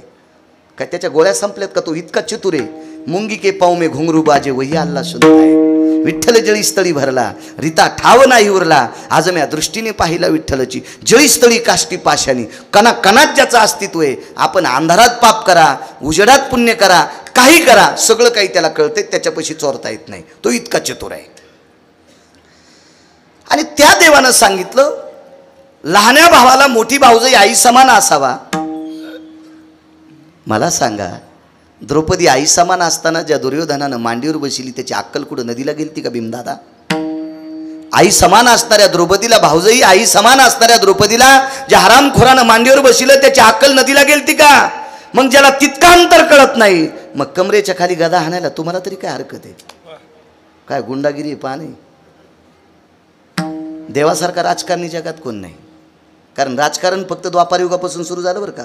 रामायणात राजकारण नव्हतं. आणि जरी झालं असेल ते एका म्हाताऱ्यानं सांगितलं होतं, वरतोनी दावीन नामा म्हणे. वाल्मिकानं जसं सांगितलं तसं वागावं लागलं, म्हणून 7व्या अवतारातलं राजकारण सिद्ध होत नाही. राजकारण झालं द्वापार युगापासून. राजकारणातला आधारयुग कोण असेल तर कृष्ण वंदे जगद्गुरु. जगातला पहिला राजकारणी कृष्ण आणि जगातला 5वा राजकारणी कोण तर रयतेचे राजा छत्रपती शिवाजी महाराज. 5च राजकारणी, 5च. पुन्हा राजकारणीत नाही. विठाला विठाला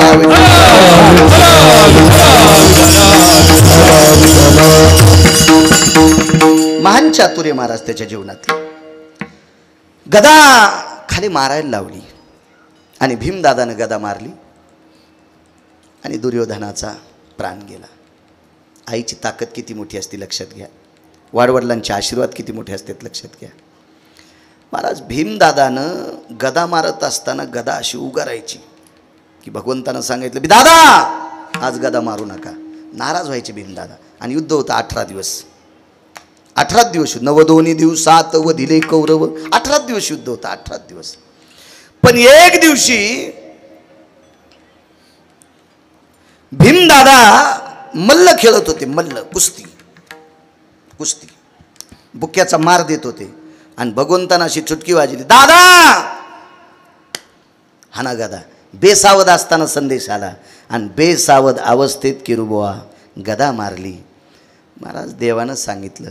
भीमदादानं संध्याकाळी विचारलं 18 दिवसात मी इतका सावध असताना गदा मारू दिली नाही आणि बेसावध अवस्थेत आत गदा मारायला लावली. जाऊ द्या पण मेला का नाही दुर्योधन. भगवान म्हणले आपल्याला फक्त दुर्योधन मारण्याशी जमत होता, मेला का नाही. महाराज हा प्रश्न भीमदादानं देवाला केला असेल नवल नाही. देवाला केला असेल नवल नाही. दुर्योधनानं अंतिम इच्छा प्रगट केली की भीमदादानं माझ्यावर बऱ्याच वेळेस गदा उगरली पण मला त्या दिवशी मारली नाही.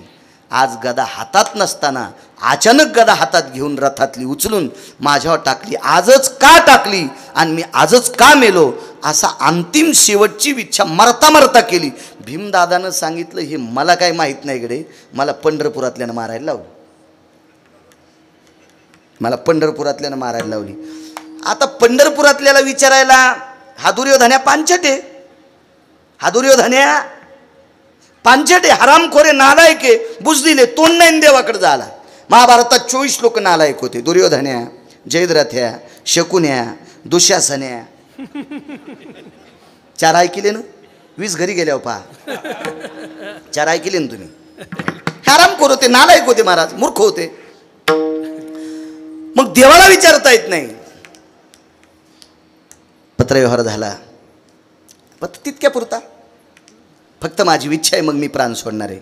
भीमदादा मला सांगा तुम्ही आजच गदा का मारली.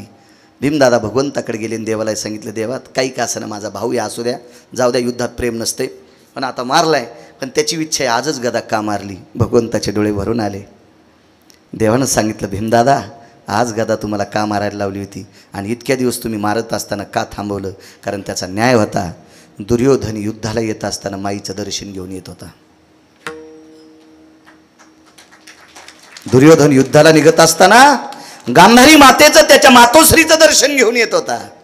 म्हणून भीमदादा ज्या दिवशी दुर्योधनानं दर्शन घेतलं आईचं त्या दिवशी त्याच्या आईचं वात्सल्याचं कवर त्याच्या भोवताल फिरत होतं. आणि आईच्या आशीर्वादाचं कवर ज्याच्या भोवताल फिरतंय त्या कवराला जगातली विश्वातली कुठलीच शक्ती टाळू शकत नाही. भगवान तुम्ही मी सुद्धा नाही, एक कृष्ण नाही, 1 कोटी कृष्ण जरी जन्माला आले तरी आईच्या आशीर्वादाचं कवच फोडू शकत नाहीत. मग आजच गदा का मारायला लावली. भीमदादा कर्मनो गहनो गती. दुर्योधनाचं नशीब खोटं होतं. त्या दिवशी तो गडबडीत आईचं दर्शन घेऊन आला नव्हता. महाराज ज्या दिवशी दुर्योधनाच्या पाठीमागे आशीर्वादाची कमतरता आहे आईच्या त्या दिवशी भीमदादाच्या गदेचा प्रहार झाला. महाराज तुका म्हणे पितृ आशीर्वाद देते. काय ताकद आहे महाराज. म्हणून घरातल्या लोकांना देव माना. एक वाक्य माहिती आहे का, जो मायबापाचा होऊ शकत नाही तो कोणाचाच होऊ शकत नाही. जो मायबापाचा होऊ शकत नाही तो कोणाचाच होऊ शकत नाही. जुन्या लोकांची मत आहे महाराज, मत आहे जुन्या लोकांची. बघा तो विश्वाचा बाप जिच्याकडे भाकरी खात होता ती महर्षी सांदीपनींची पत्नी होती. मृतपुत्र गुरुदक्षिणेत आणून दिला, समाधान केलं. पण कालांतरानं मते बुवा विश्वातल्या शिक्षण महर्षाच्या पत्नीला जावं लागलं. अशुभ संकेत झाला. तर काय झाला पुराणात बघा, पुढे बघ, कधी योग आला तर सांगेल. सकाळी रथात बसले. विश्वाची आई विचारते आपल्याला कुठे जायचं. विश्वाची आई म्हणजे लक्ष्मी रमा, विटेवरची मालकीन. प्रभू आपल्याला कुठे जायचंय? गडबडीत निघालात. एरवी निघत असताना भगवंतानी उद्धवाला सोबत घ्यायचंय. आज स्वतः रथात बसले. रमा ऐक ग, बस रथात, लवकर बस. कुठे निघालात? रमा, जिने मला जन्म दिलाय ती देवकी म्हणतात. जिने मला जन्म दिलाय ती देवकी आहे. 11 वर्ष 53 दिवस जिनं जीव घातलंय तिला यशोदा म्हणतात. जिनं जन्म दिलाय तिला देवकी म्हणतात. जिनं 11 वर्ष 53 दिवस जीव घातलंय तिला यशोदा म्हणतात. पण शिक्षण काळात मला जीव घातलंय ती महर्षी सांदीपनींची पत्नी आज जात राहिली ग, माझी गुरुमाता जात राहिली. तिच्या अंतिम दर्शनाकरता आपल्याला निघायचे. तो पवित्र पार्थिव चंदनाच्या लाकडावर टाकलेलं होतं. कपाळाला घवघवीत कुंकू होतं. विश्वाच्या मालकाने गोडसा तुळशीच्या मंजुळेचा गुच्छ घेतलेला होता. पेंडी घेतलेली होती आणि ती पेंढी आपल्या गुरुमातेच्या हृदयावर ठेवली. हात चळचळ कापत होती. विश्वाच्या मालकाची डोळी पाण्यानं डबडबलेली होती. यक्ष, किंडर, गंधर्व, चारण, विद्याधर, लोकपाल, दिग्पाल, चारुहास, परमहंस आदी करून सर्व देवता हजर होत्या. विश्वातला पृथ्वीवर जितके देश आहे त्या सर्व देशातला शिक्षण महर्षी सांदीपनी बाजूला उभे होते. महर्षी सांदीपनींनी भडाग्नी आपल्या पत्नीला दिला. छातीवर पूर्वेकडे तोंड करून हातामध्ये एक अग्नीचं पेटलेलं काष्ट घेतलं आणि पेटलेलं काष्ट हृदयावर टेकल्याबरोबर विटेवरच्या मालकाचं हृदय जळत होतं. ठास ठास रडत होता. महाराज श्रुती विश्वातली पहिली पत्रकार आहे. श्रुतीच्या अगोदर कोणी पत्रकार नव्हतं. त्या श्रुती मातेनं देवाला प्रश्न केला, देवा मशानात ज्या माऊली करता एवढं रडतात तिला जिवंत करण्याची ताकद तुमच्यात नाही आहे? नाही ग श्रुती, मला जिवंत करता येईल नवल नाही. मी हजारो वर्ष आयुष्य द्यायची माझ्यात ताकद आहे. पण जीवदशेला आलेल्या व्यक्तीला मोजून आयुष्य प्राप्त झालेलं आहे. जीवदशेला आलेल्या प्रत्येक व्यक्तीला मोजून आयुष्य आहे, ते वाढवता येत नाही ग श्रुती. एक लक्षात ठेव श्रुती, मी देव जरी असेल, जरी जीवदशेला आलो तर मला सुद्धा मोजून आयुष्य आहे. येरती पामर जीव किती, येथे नाही उरो आले अवतार, वेरते पामर जीव किती, साखरेचा नोहे ऊस. श्रुती माते, ऊसापासनं साखर तयार होती, ऊसापासनं साखर तयार होती, पण साखरेच्या पोते कोण्या मशीनमध्ये टाकल्यावर पुन्हा ऊस तयार होईल? नाही नाही नाही, साखरेचा ऊस होतच नसतो. एकदाही नश्वर शरीर गेलं ना श्रुती माते, याला पुन्हा शांत येत नाही. महाराज, ज्या मातेसाठी विश्वाचा बाप रडत होता, ज्या माऊलीसाठी जगाचा बाप रडत होता, आणि तो जगाचा बाप रडत असताना उदास अंतकरणाने तिला निरोप दिला. या विश्वातल्या शिक्षण महर्षाच्या पत्नीच्या शरीराला त्या देहाला जावं लागलं. आणि दुसऱ्या दिवशी सकाळी अस्थि संचयाचा कार्यक्रम होता. विश्वाच्या मालकानं त्या अस्थि सांभऱ्या केल्या. आपण ज्याला राखेचा कार्यक्रम म्हणतो, राखेचा, ती राख हातात घेऊन जगाचा बाप रडत होता, विश्वाचा बाप रडत होता. आईसाहेब बाजूला होत्या. प्रभू, तुमच्या मनात जर आलं तर या राखेचा पुतळा तयार होईल, आणि या राखेला जर नागडोळे केले आणि तुम्ही जर कृपा केली तर संजीवनी मंत्राचा कोणी एखादा व्यक्ती येईल आणि पुनश्च सांदीपनींची पत्नी जिवंत होईल. पण विश्वाच्या मालकानं सांगितलं, रमा तसं नाही करता येत ग. एकदा या शरीराची माती झाली पुन्हा काहीच नाही. विश्वातल्या शिक्षण महर्षाच्या पत्नीची माती, महाराज जगाचा बाप जिच्याकडे शिकायला जातो, जिच्या हातच्या भाकरी तेवढ्या काळात खातो, ती माऊली किती अधिकारी असलो, पण तिच्या पण शरीराची माती झाली. इंदुबाईंना शरीर समर्पित करावं लागेल. काय नवलाची गोष्ट आहे. म्हणून मालक पहिल्याकडे शरीराची होय माती, शरीराची होय माती, शरीराची होय माती, शरीराची होय माती, शरीराची होय माती, शरीराची होय माती, शरीराची होय माती, शरीराची होय माती,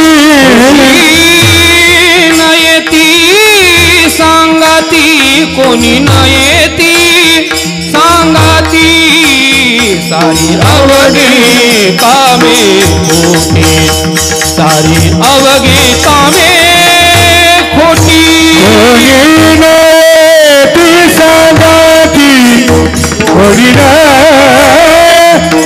ती सांगाती सारी अवघी कामे खोटी सारी अवघी कामे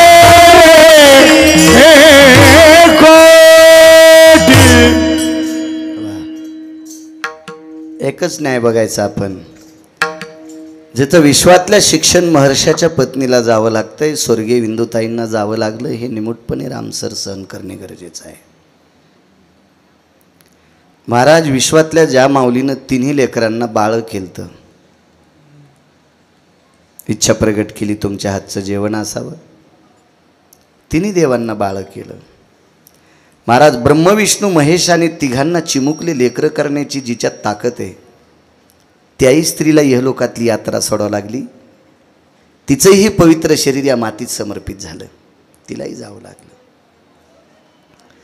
महाराज विश्वाच्या बापाला जिनं उदरातून जन्म दिलाय, त्या देवकीला सुद्धा थांबता आलं नाही. अशा जगात किती माता आहेत. एका बाईनं 8 दिवसाकरता सूर्य थांबवला, 9व्या दिवशी सूर्य प्रगट झाला. त्या साध्वीला सुद्धा जावं लागलंय. तुम्हा आम्हाला जावं लागेल काय नवलाची गोष्ट नाही. अशा कितीतरी स्त्रिया आहेत जगात, कितीतरी. तद्वज्ञायानं स्वर्गीय विंदुताईंना, सौभाग्यवती स्वर्गीय विंदुताईंना ही लोकातली यात्रा सोडावं लागली. 12 वाजलेत रामसर.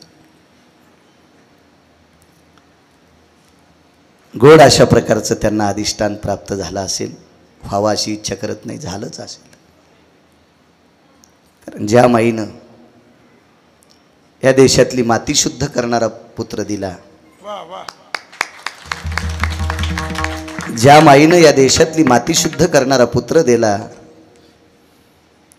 त्या पुत्राला 9 महिने पोटात ठेवणारी माय किती शुद्ध असेल. म्हणून त्या शुद्ध माईला गोड अधिष्ठान मिळो किंवा मिळालंय. या देशातली स्त्री म्हणून या देशाची ओळख आहे रामसर. या भारत देशाची ओळख जर कोणामुळे असेल तर या देशाची स्त्री आहे. मगाशी तुम्ही एक प्रमाण दिलं तर 22 त्या ज्या घरी कुलस्त्रिया राज्य राणी व संपत्ती. रामसर या देशाची सर्वोच्च संपत्ती कोण असेल त्या देशाची स्त्री आहे.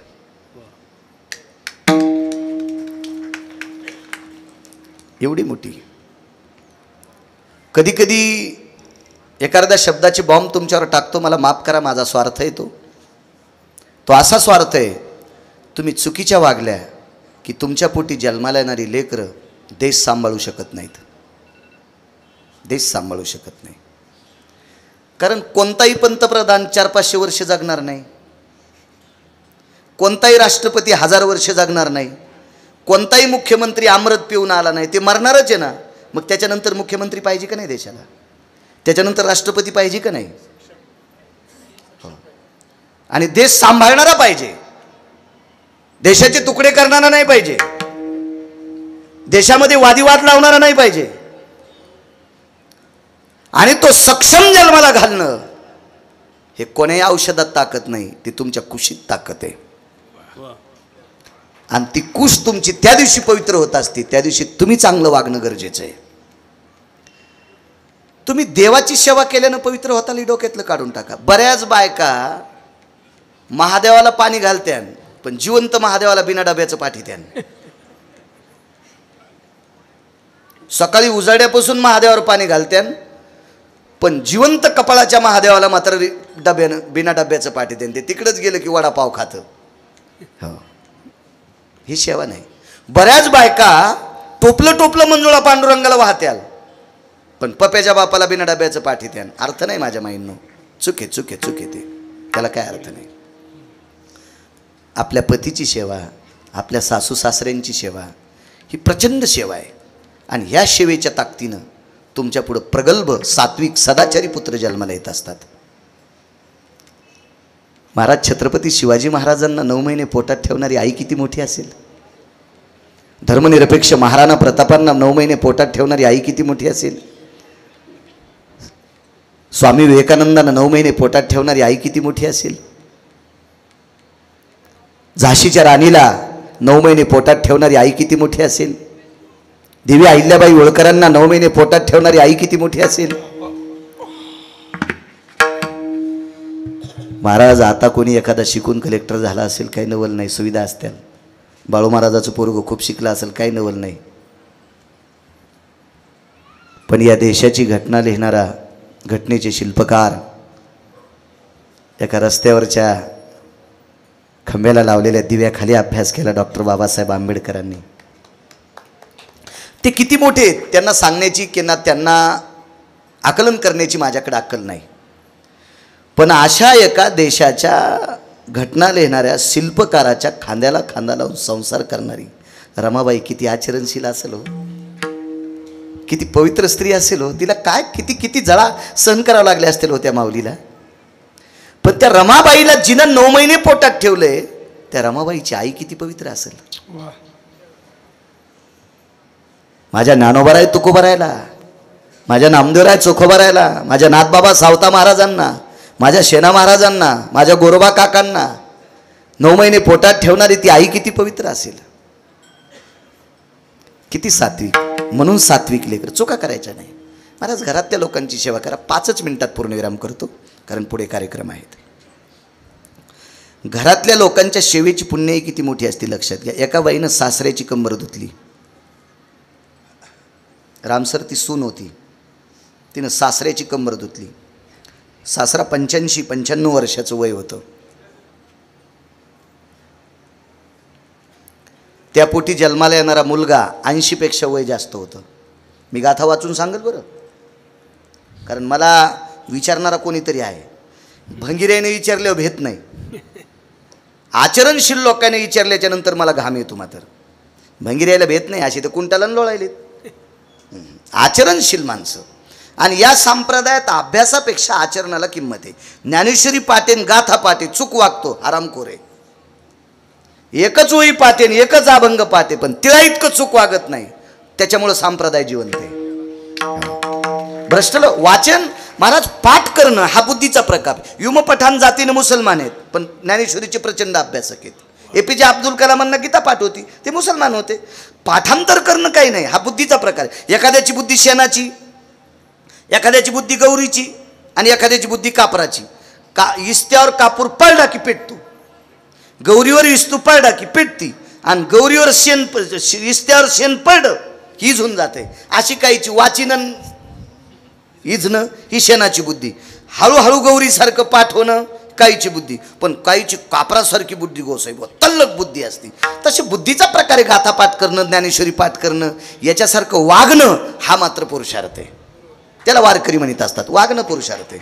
महाराज आपल्या दृष्टीत ताकद असा. बापानं जिच्या सोबत लग्न लावलं तिला पत्नी म्हणायचं, आणि तिच्या व्यतिरिक्त जेवढ्या पत्न्या दिसतील तितक्याला माय म्हणणं. एकही अभंग पाठ नसेल तो जगातला 1 नंबरचा महाराज आहे. घरातल्या लोकांचा आशीर्वाद प्राप्त करा. 80-95 वर्षाचा सासरा, शरीराने अपमान केला, बाथरूम झाली, मुलाला बापाला उचललं, एका दगडावर टेकलं. 4 भिंतीची बाथरूम नव्हती. 4 भिंतीची बाथरूम असती तर मुलाने एकट्यानं बापाला धुतलं असतं. पण झाडातली बोरीच्या झाडाखाली दगड होता, त्या दगडावर बशिलं बापाला. एका हाताने वडिलाला धरलं, एका हातानं पाणी टाकायचंय, पण धोत्र सोडायचं कोणी? धोत्रात घाण झालेली होती, ती कंबर धुवायची कोणी? दुसरं धोत्र गुंडाळायचं कोणी? औषधाला माणूस घरी नव्हता, मुलगा बाहेर गेलेला होता, घरी फक्त पत्नी होती. ती ह्या व्यक्तीची पत्नी आहे, पण ज्याला दगडावर बशिले त्याची सून आहे. आणि सुनेला सासऱ्याची कंबर धुवायला कशी लाव? स्त्रीला 3 स्त्रियाला अधिकार. मुलीनं बापाची कंबर धुवायला पाप नाही, दुःख नाही, राग नाही, चिळस नाही. का? कारण त्याच्या पिंडापासून तुझा जन्म आहे. म्हणून बापाची कंबर जरी मुलीनं धुतली असेल तर काही नवल नाही. आईनं लेकराची कंबर धुतली असेल तरी काही नवल नाही, आणि बायकोनं नवऱ्याची कंबर धुतली असेल तरी काही नवल नाही. 3 सिद्धांत. आता सून कशी धुईल बरं? विश्वाच्या पाठीवर 6 सुना जन्माला आल्या, त्याच्यापैकी ही सून सांगतो 700 वर्षापूर्वीची सून आहे.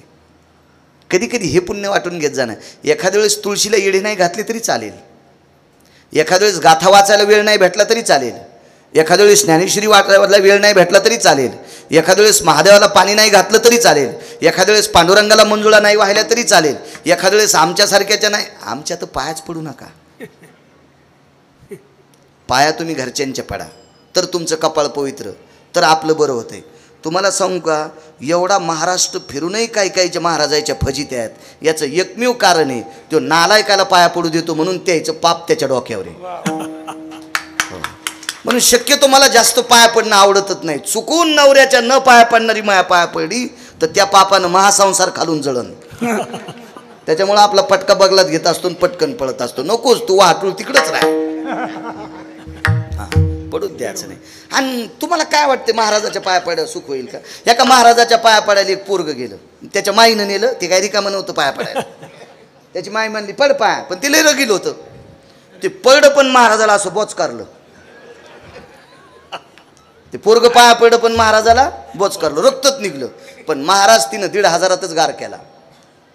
500-500च्या 3 नोटा टाकल्याबरोबर महाराज काहीच म्हणलं नाही. त्यानं दुसरा पाय लांबिला. 5 किती महाराज होता, पिराला कापायच्या कामी.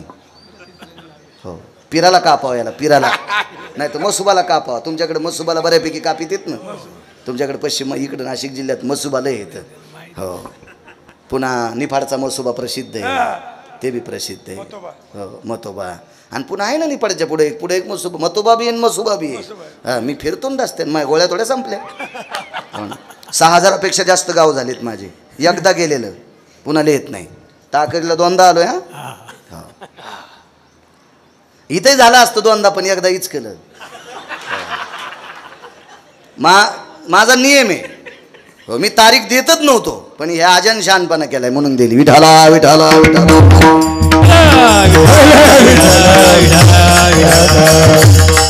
पण आनंद इतका वाटला, काळ्या मातीशी शुद्ध करणाऱ्या माणसाच्या घरचं कीर्तन आहे म्हणून घेतले बरं का.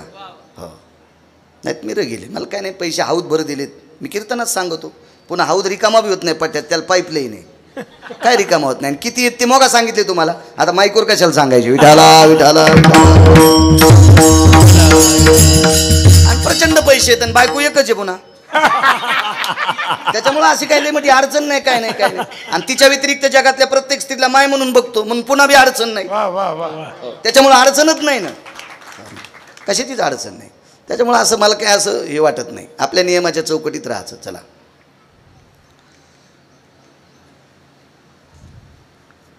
पाया पडली. ते 1500 रुपये दिले.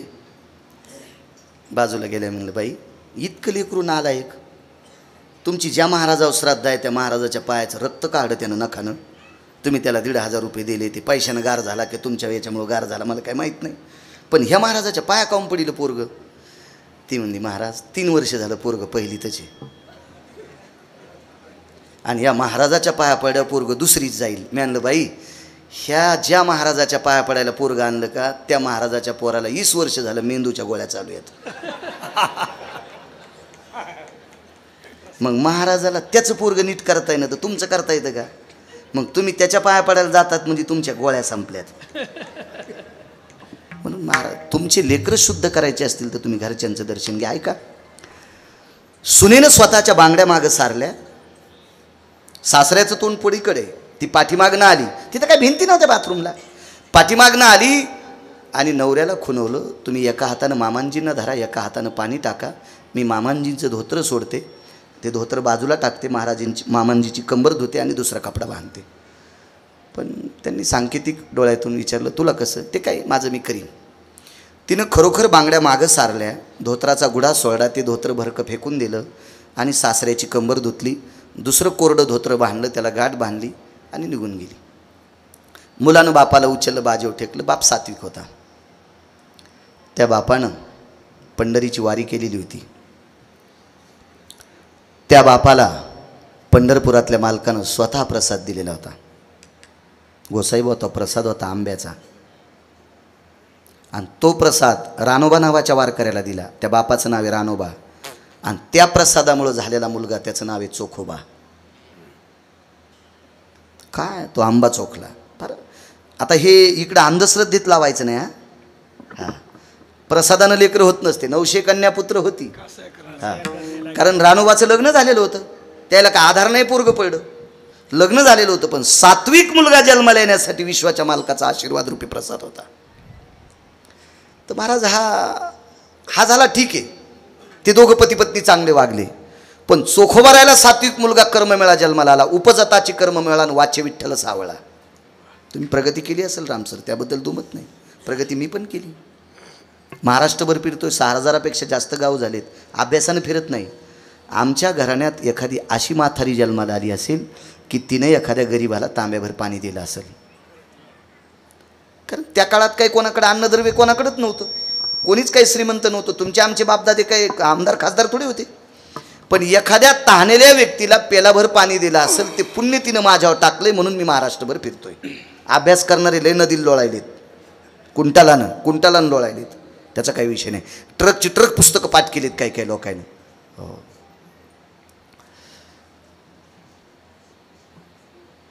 सात्विक महात्मा होता. मागं सारलेल्या बांगड्या कंबर धुता धुता एका हाताच्या बांगड्या पुढं सरकल्या आणि त्या बांगड्या कंबर धुतानं खळखळ वाजत होत्या. रानोबा नावाच्या वारकऱ्यांनी मुलाला विचारलं, बाळा माझी कंबर धुतली कोणी? भीती वाटत होती. सुनबाईचं नाव सांगितलं तर बाबाला राग येईल का? नाईलाजानं सांगून टाकलं, बाबा माफ करा, खोटं नाही बोलत, तुमच्या सुनबाईनं कंबर धुतली. शक्य नाही म्हणले. कंबर तर एक तर मुलगी बापाची धुवू शकते, पत्नी नवऱ्याची धुवू शकते आणि आई मुलाची धुवू शकते, जगात चौथी स्त्रीच नाही. मुलानं सांगितलं, बाबा अंतःकरणपूर्वक सांगतोय, तुमच्या सुनबाईनं सोयरानं तुमची कंबर धुतली. सकाळचे 10:30 वाजलेले इथं. त्या 10:30 वाजता डोळे रडले नाही रानोबाचे, अंतःकरण रडलं आणि अंतःकरणाच्या धाव्यानं मुलाला सांगितलं, बाळा सुनबाईला बोलून घे. आवाज दिला, सोयरा जी. बाबांनी बोलवलंय. थरथर कापत होती. तिच्या लक्षात आलं सासरा काय म्हणेल आता. जवळ आल्याच्या नंतर वाकलेली आहे, प्रणाम केला. सासऱ्यानं सुन शब्द वगळला आणि फक्त माय शब्द लावला. एरवी रानोबा आपल्या सुनाला सुनबाई म्हणत होते, मग ते आज फक्त बाई शब्द वापरलाय. बाई बस इथं.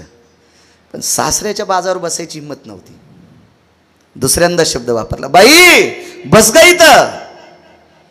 बस म्हटल्याच्या नंतर नाईलाजानं चापत चापत सावरत सावरत तिथं बसल्या आणि एकच विचारला प्रश्न, सुनबाई, नुसतं बाई, सुन नाही, बाई, पुरुषाची कंबर फक्त 3च महिला धुवू शकतात, मला ज्ञात आहे मामांजी. मग तू सून आहेस, सासऱ्याची कंबर धुताना तुला मळमळ वाटलं नाही, चिळस वाटली नाही, घाण वाटली नाही, शंका आली नाही, लाज वाटली नाही, याच्यातल्या कोणत्या कोणत्या गोष्टी तुला आल्या नाही? एकही गोष्ट आली नाही. लाजही वाटली नाही, मळमळही वाटलं नाही, चिळसं वाटली नाही, घाणही मनात वाटली नाही, शंका नाही, काहीच नाही. असं शक्य नाही.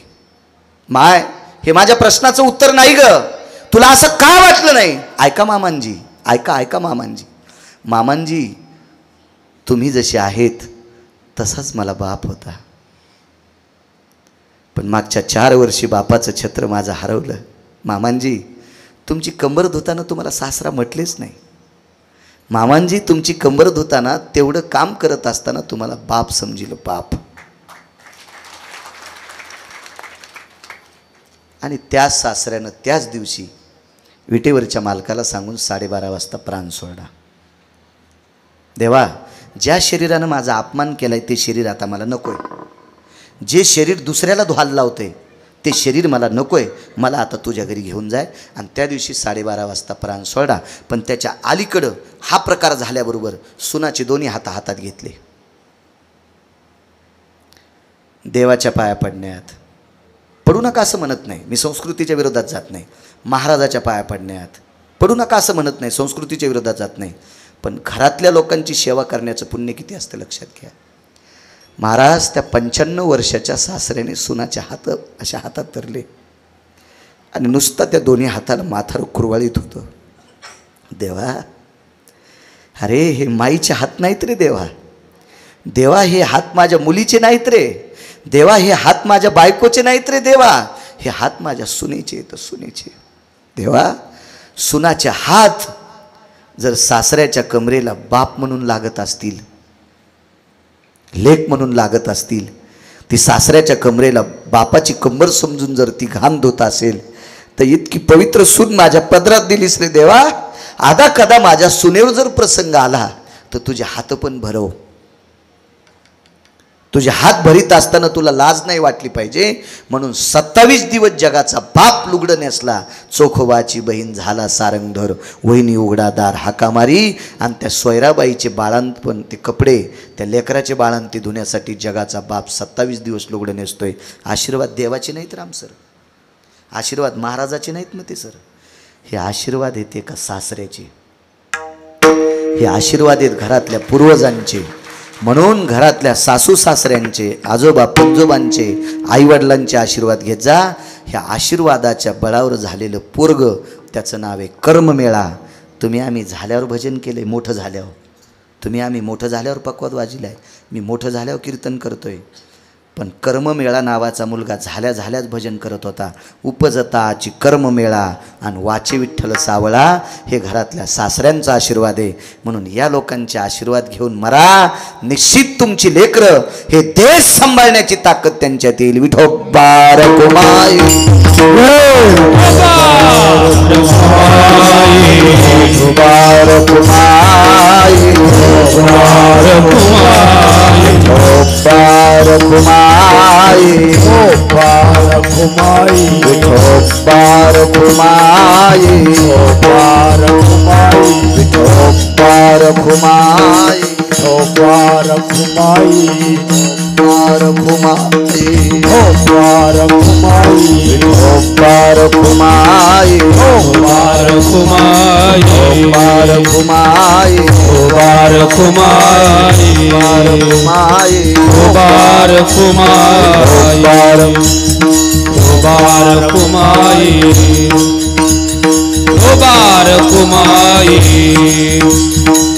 विठोबा रखुमाई,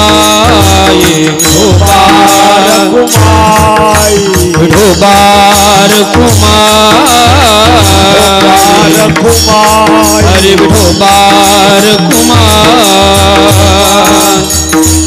हरि ढोबार कुमाई, हरि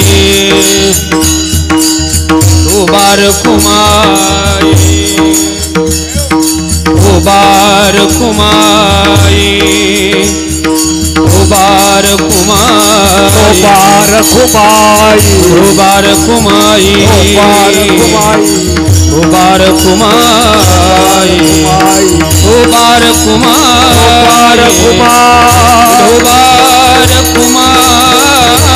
ढोबार कुमाई, ढोबार कुमाई, ढोबार कुमाई, ढोबार कुमाई, ढोबार कुमाई, ढोबार कुमाई, ढोबार कुमाई, ढोबार कुमाई. काल आपल्याकडे महालक्ष्म्याचा महाराष्ट्रात फार मोठा एक सण आहे. आपल्या भारतीय संस्कृतीमध्ये महाराष्ट्राच्या मातीमध्ये या महालक्ष्म्याच्या सणाला अनन्यसाधारण महत्त्व आहे, फारसं महत्त्व आहे. पण मधल्या काळात त्या सणाची फार वाताहत केली काही बायकांनी, काही पुरुषांनी. या सणामध्ये कोणाला काही उष्ण न देणे, पीठ न देणे, मीठ न देणे, तेल न देणे, असं नसतं माझ्या माहितीनं. या सणामध्ये एखाद्या गरिबाला जर जेव घातलं तर कायमस्वरूपी तुमच्याकडे लक्ष्मी उभी राहील. अशा या खुळचट कल्पना, ह्या अंधश्रद्धा डोक्यातल्या काढा. मुळात बऱ्याच बायकांना महालक्ष्म्याचा सण कशाचा तेच माहीत नाही. लक्ष्मी तर आपल्याकडे रामसरी एकच आहे, देवाची पत्नी लक्ष्मी एक, मग दोन कोण? कोण दोन? कोण दोन? कोण दोन? लक्ष्मीला एक ज्येष्ठ बहीण होती. हिचं एका साधूशी लग्न झालं. तिचं नाव आहे अवदसा. तिचं एका साधूशी लग्न झालं आणि अवदशीला भजन आवडत नाही, पूजन आवडत नाही, परमार्थ आवडत नाही, सात्विकपणा आवडत नाही, सदाचार आवडत नाही. तिला फक्त विलासी जीवन आवडतं आणि साधूला ती आवडत नव्हती. मग एके दिवशी अवदशीची आणि साधूची, त्या साधूनं देवाला विनंती केली, प्रभो हिच्यातनं मला मोकळीक द्या, माझं फार जीवन वाताहत झालंय, मला मोकळीक द्या. आणि त्या अवदशीनं सुद्धा भगवंताची विनंती केली, मला असला पती नकोय. दोघाच्या सहमतीनं दोघाची सोड मोकळीक झाली. पण अवदशीसोबत कोणीच लग्न करायला तयार नाही. अवदासा कोणाला आवडत असती का? अवदासा कोणाला म्हणायचं? आम्ही एका घरी जेवायला गेलो, जेवायला गेल्यावर सगळ्यांनं आम्हाला भजे वगैरे खाल्ले. ती बाई जेवायला बसली, तिने भजे खाल्लेत नाही. तिच्या नवऱ्याला विचारलं, हिनं भजे का खाल्ले नाही? ती म्हणली ती तळतानच खाती. ती गार झाल्यावर खात नाही, ती तळतानच खाती. हां, मग ती नवरा जेवायला येणार आहे का महाराज जेवायला येणार आहे तिचं काय, ती अगोदरच खाती. ही अवदशीचं लक्षण आहे. अशी बायको ज्याची असेल त्यानं समजायचं मी अवदशीची लग्न केलंय. मला चेहरा पाहिल्या पाहिल्या कळती कोणाची अवदास आहे म्हणून. पण आता मला काय करायचं त्याच्यावर काही संबंध नाही.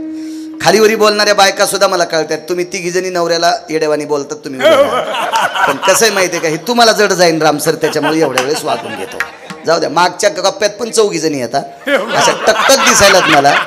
तुम्ही तुळशीला पाणी घालतात, महादेवाला पाणी घालतात, पांडुरंगाला मंजुळा वाहतात, हरिपाठ म्हणतात, पण नवऱ्याला नीट बोलत नाहीत. किती तुमच्या शापानं मंडप जळण येऊ. पण कोणीतरी इथं सात्विक असेल त्याच्यामुळे मंडप वाचलाय. पण असू दे, असं करत जाऊ नका. तुम्हाला गिरगावकराची शपथ आहे, नवऱ्याला देव मानी जा. चला, अवदाशीला कोणी मानायला तयार नाही. मग अवदासा बसवली कुठं? ती मंदिराच्या पायरीला. आणि वृक्षामाजी आश्वस्तू, देवाचा अधिष्ठान आश्वस्त म्हणजे पिंपळामध्ये आहे. ऋषितुल्य एक वृक्ष आहे, त्याला वड म्हणतात. आणि पिंपळ याच्या पायथ्याला आणि मंदिराच्या पायरीला अवदासा बसवली. मग अवदशीनं सांगितलं, मी जेवायचं कधी? जो मंदिरामध्ये पत्ते खेळन, जो मंदिरामध्ये तंबाखू सुपारी गुटखा खाईल, जो मंदिरामध्ये अवास्तव गप्पा करीन आणि घरी जाताना त्याच्या कष्टाला धरून तो त्याच्या घरी जायचं. चुकीचं वर्तन करणाऱ्या लोकांना मंदिरातून परत जाताना त्याच्या घरी जायचं. मस्जिदीत हे अनुकरण कधीच नाही बरं. हां, इतर धर्मियांच्या तीर्थस्थळावर जा तुम्ही, त्यांच्या धर्ममंदिरात जा, अत्यंत सात्विकता आहे. आपल्याकडे ही मंदिरं मोकळी झाली या नालायक लोकांना. म्हणून ती पायरीला बसवली. आपण जरी देवळात गेलो असं वाटतंय, पण आपण चुकीचं वर्तन केल्यामुळं आपल्याकडे अवदासा आली. आणि अवदशीनं दुसरा प्रश्न केला, या वडाच्या झाडाखाली, या पिंपळाच्या झाडाखाली, या मंदिरामध्ये जर चुकीची माणसं आलीच नाही तर मी जायचं कुठं? म्हणून विश्वाच्या मालकाने एक न्याय दिला. भाद्रपद महिन्यामध्ये अनुराधा नावाचं नक्षत्र येईल. अनुराधा नावाच्या नक्षत्रावर लक्ष्मी येत असते. लक्ष्मीचं येण्याचं नक्षत्र अनुराधा आहे. मग या अनुराधा नक्षत्रावर लक्ष्मी येत राहील आणि त्या नक्षत्रावर तुला बहिणीसोबत जाता येईल. आणि मग मूळ नक्षत्र, ज्येष्ठा नक्षत्र, आजचं जे नक्षत्र असतं का जेवायचं, हे नक्षत्र मूळ ज्येष्ठा असं नक्षत्र असतं. आणि मग या नक्षत्रावर तुम्हा दोघी बहिणीला विश्वात जेव घालतील. आज ती प्रथा आहे. राहायला व्यवहार देण्या घेण्याचा. हे नक्षत्र व्यवहार करण्यासाठी थोडे चुकीचे असतात, मोठी मोठी व्यवहार करण्यासाठी चुकीचे असतात. भाकरी देण्यासाठी चुकीची नसतात रामसर. एक शिपभर तेल देण्यासाठी महाराज चुकीची नसतात. एखाद्याला वाटीभर पीठ देण्यासाठी चुकीची नसतात. आणि असे काही दिल्यानं लक्ष्मी जात नसते.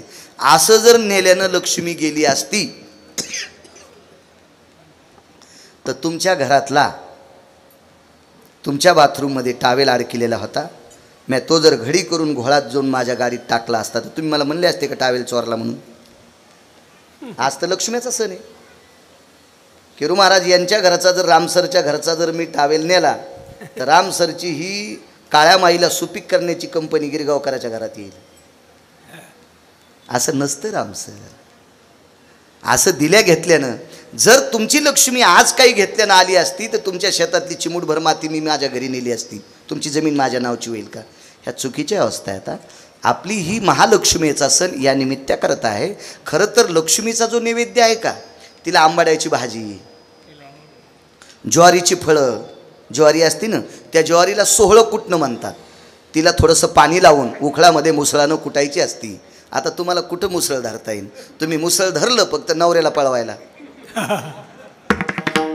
घेतलं मुसळ लागली पाठी. तुम्ही ज्वारी कुटायला मुसळ धरा. हां, तुम्ही कधी कधी साळी कांडायला मुसळ धरा. तिचा सात्विकपणा मिळेल आपल्याला, आहे का नाही? घरी डाळी करण्यासाठी जातं वापरा, सात्विकपणा मिळेल आपल्याला. सगळं कुठली डाळ? फटका डाळ.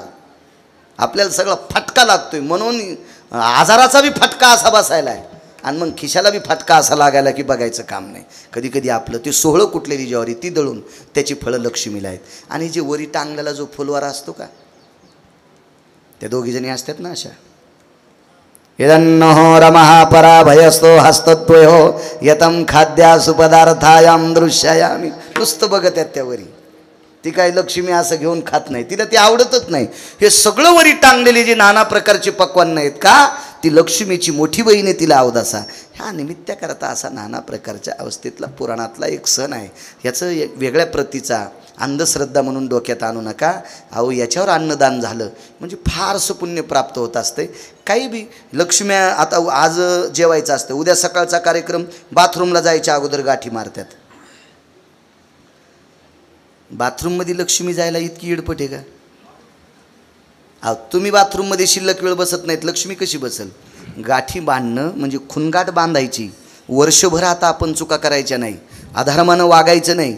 ह्या खुनगाठी बांधून तो दोरा आपल्या महत्त्वाच्या वस्तूला बांधित असतात. तिजोरीला बांधतात, गाडीला बांधतात, शेतातल्या एखाद्या वस्तूला बांधतात. असं त्याचं शास्त्र आहे.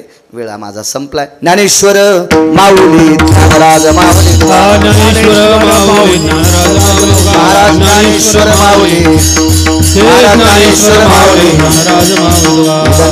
मम भयपिंडानां श्रुतिभययति दधि साक्षभूता रक्षति किन्नर किन्नर लोकं यक्ष भयायति जायन्ते अनुरागे भय चंदपरा त्यागो भययनि जायन्ते अपसव्याना सभ्य भयो पवितं सकलसिता रक्तचन्दन समर्पयामि रक्तपुष्पं समर्पयामि अंगुष्ठाधिष्ठान भयो अंगुष्ठाधिष्ठान भयो अंगुष्ठाधिष्ठान भयो हिरण्यश्राद्धो कागश्राद्धो शंखश्राद्ध भयमुच्यन्ते शंखश्राद्ध भयमुच्यन्ते कालसर्प भय नारायणो नागबली भय त्रिपिण्डे आप्तेष्टि भय चन्दपरा कालसर्प भयमिद्यन्ते वेदोक्तो भय पुराणोक्त भय छंद भय रक्तानो पितृलोकं मातृलोकं पुनित भय करिष्यते नमः पार्वती पते हर हर हर हर महादेव विठ्ठल जय जय विठ्ठल विठ्ठल जय जय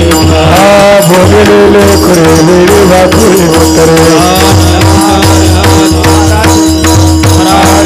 चारी नारी नारमी आकुला म्हणे ज्ञानेश्वरा राधा पाया पैकी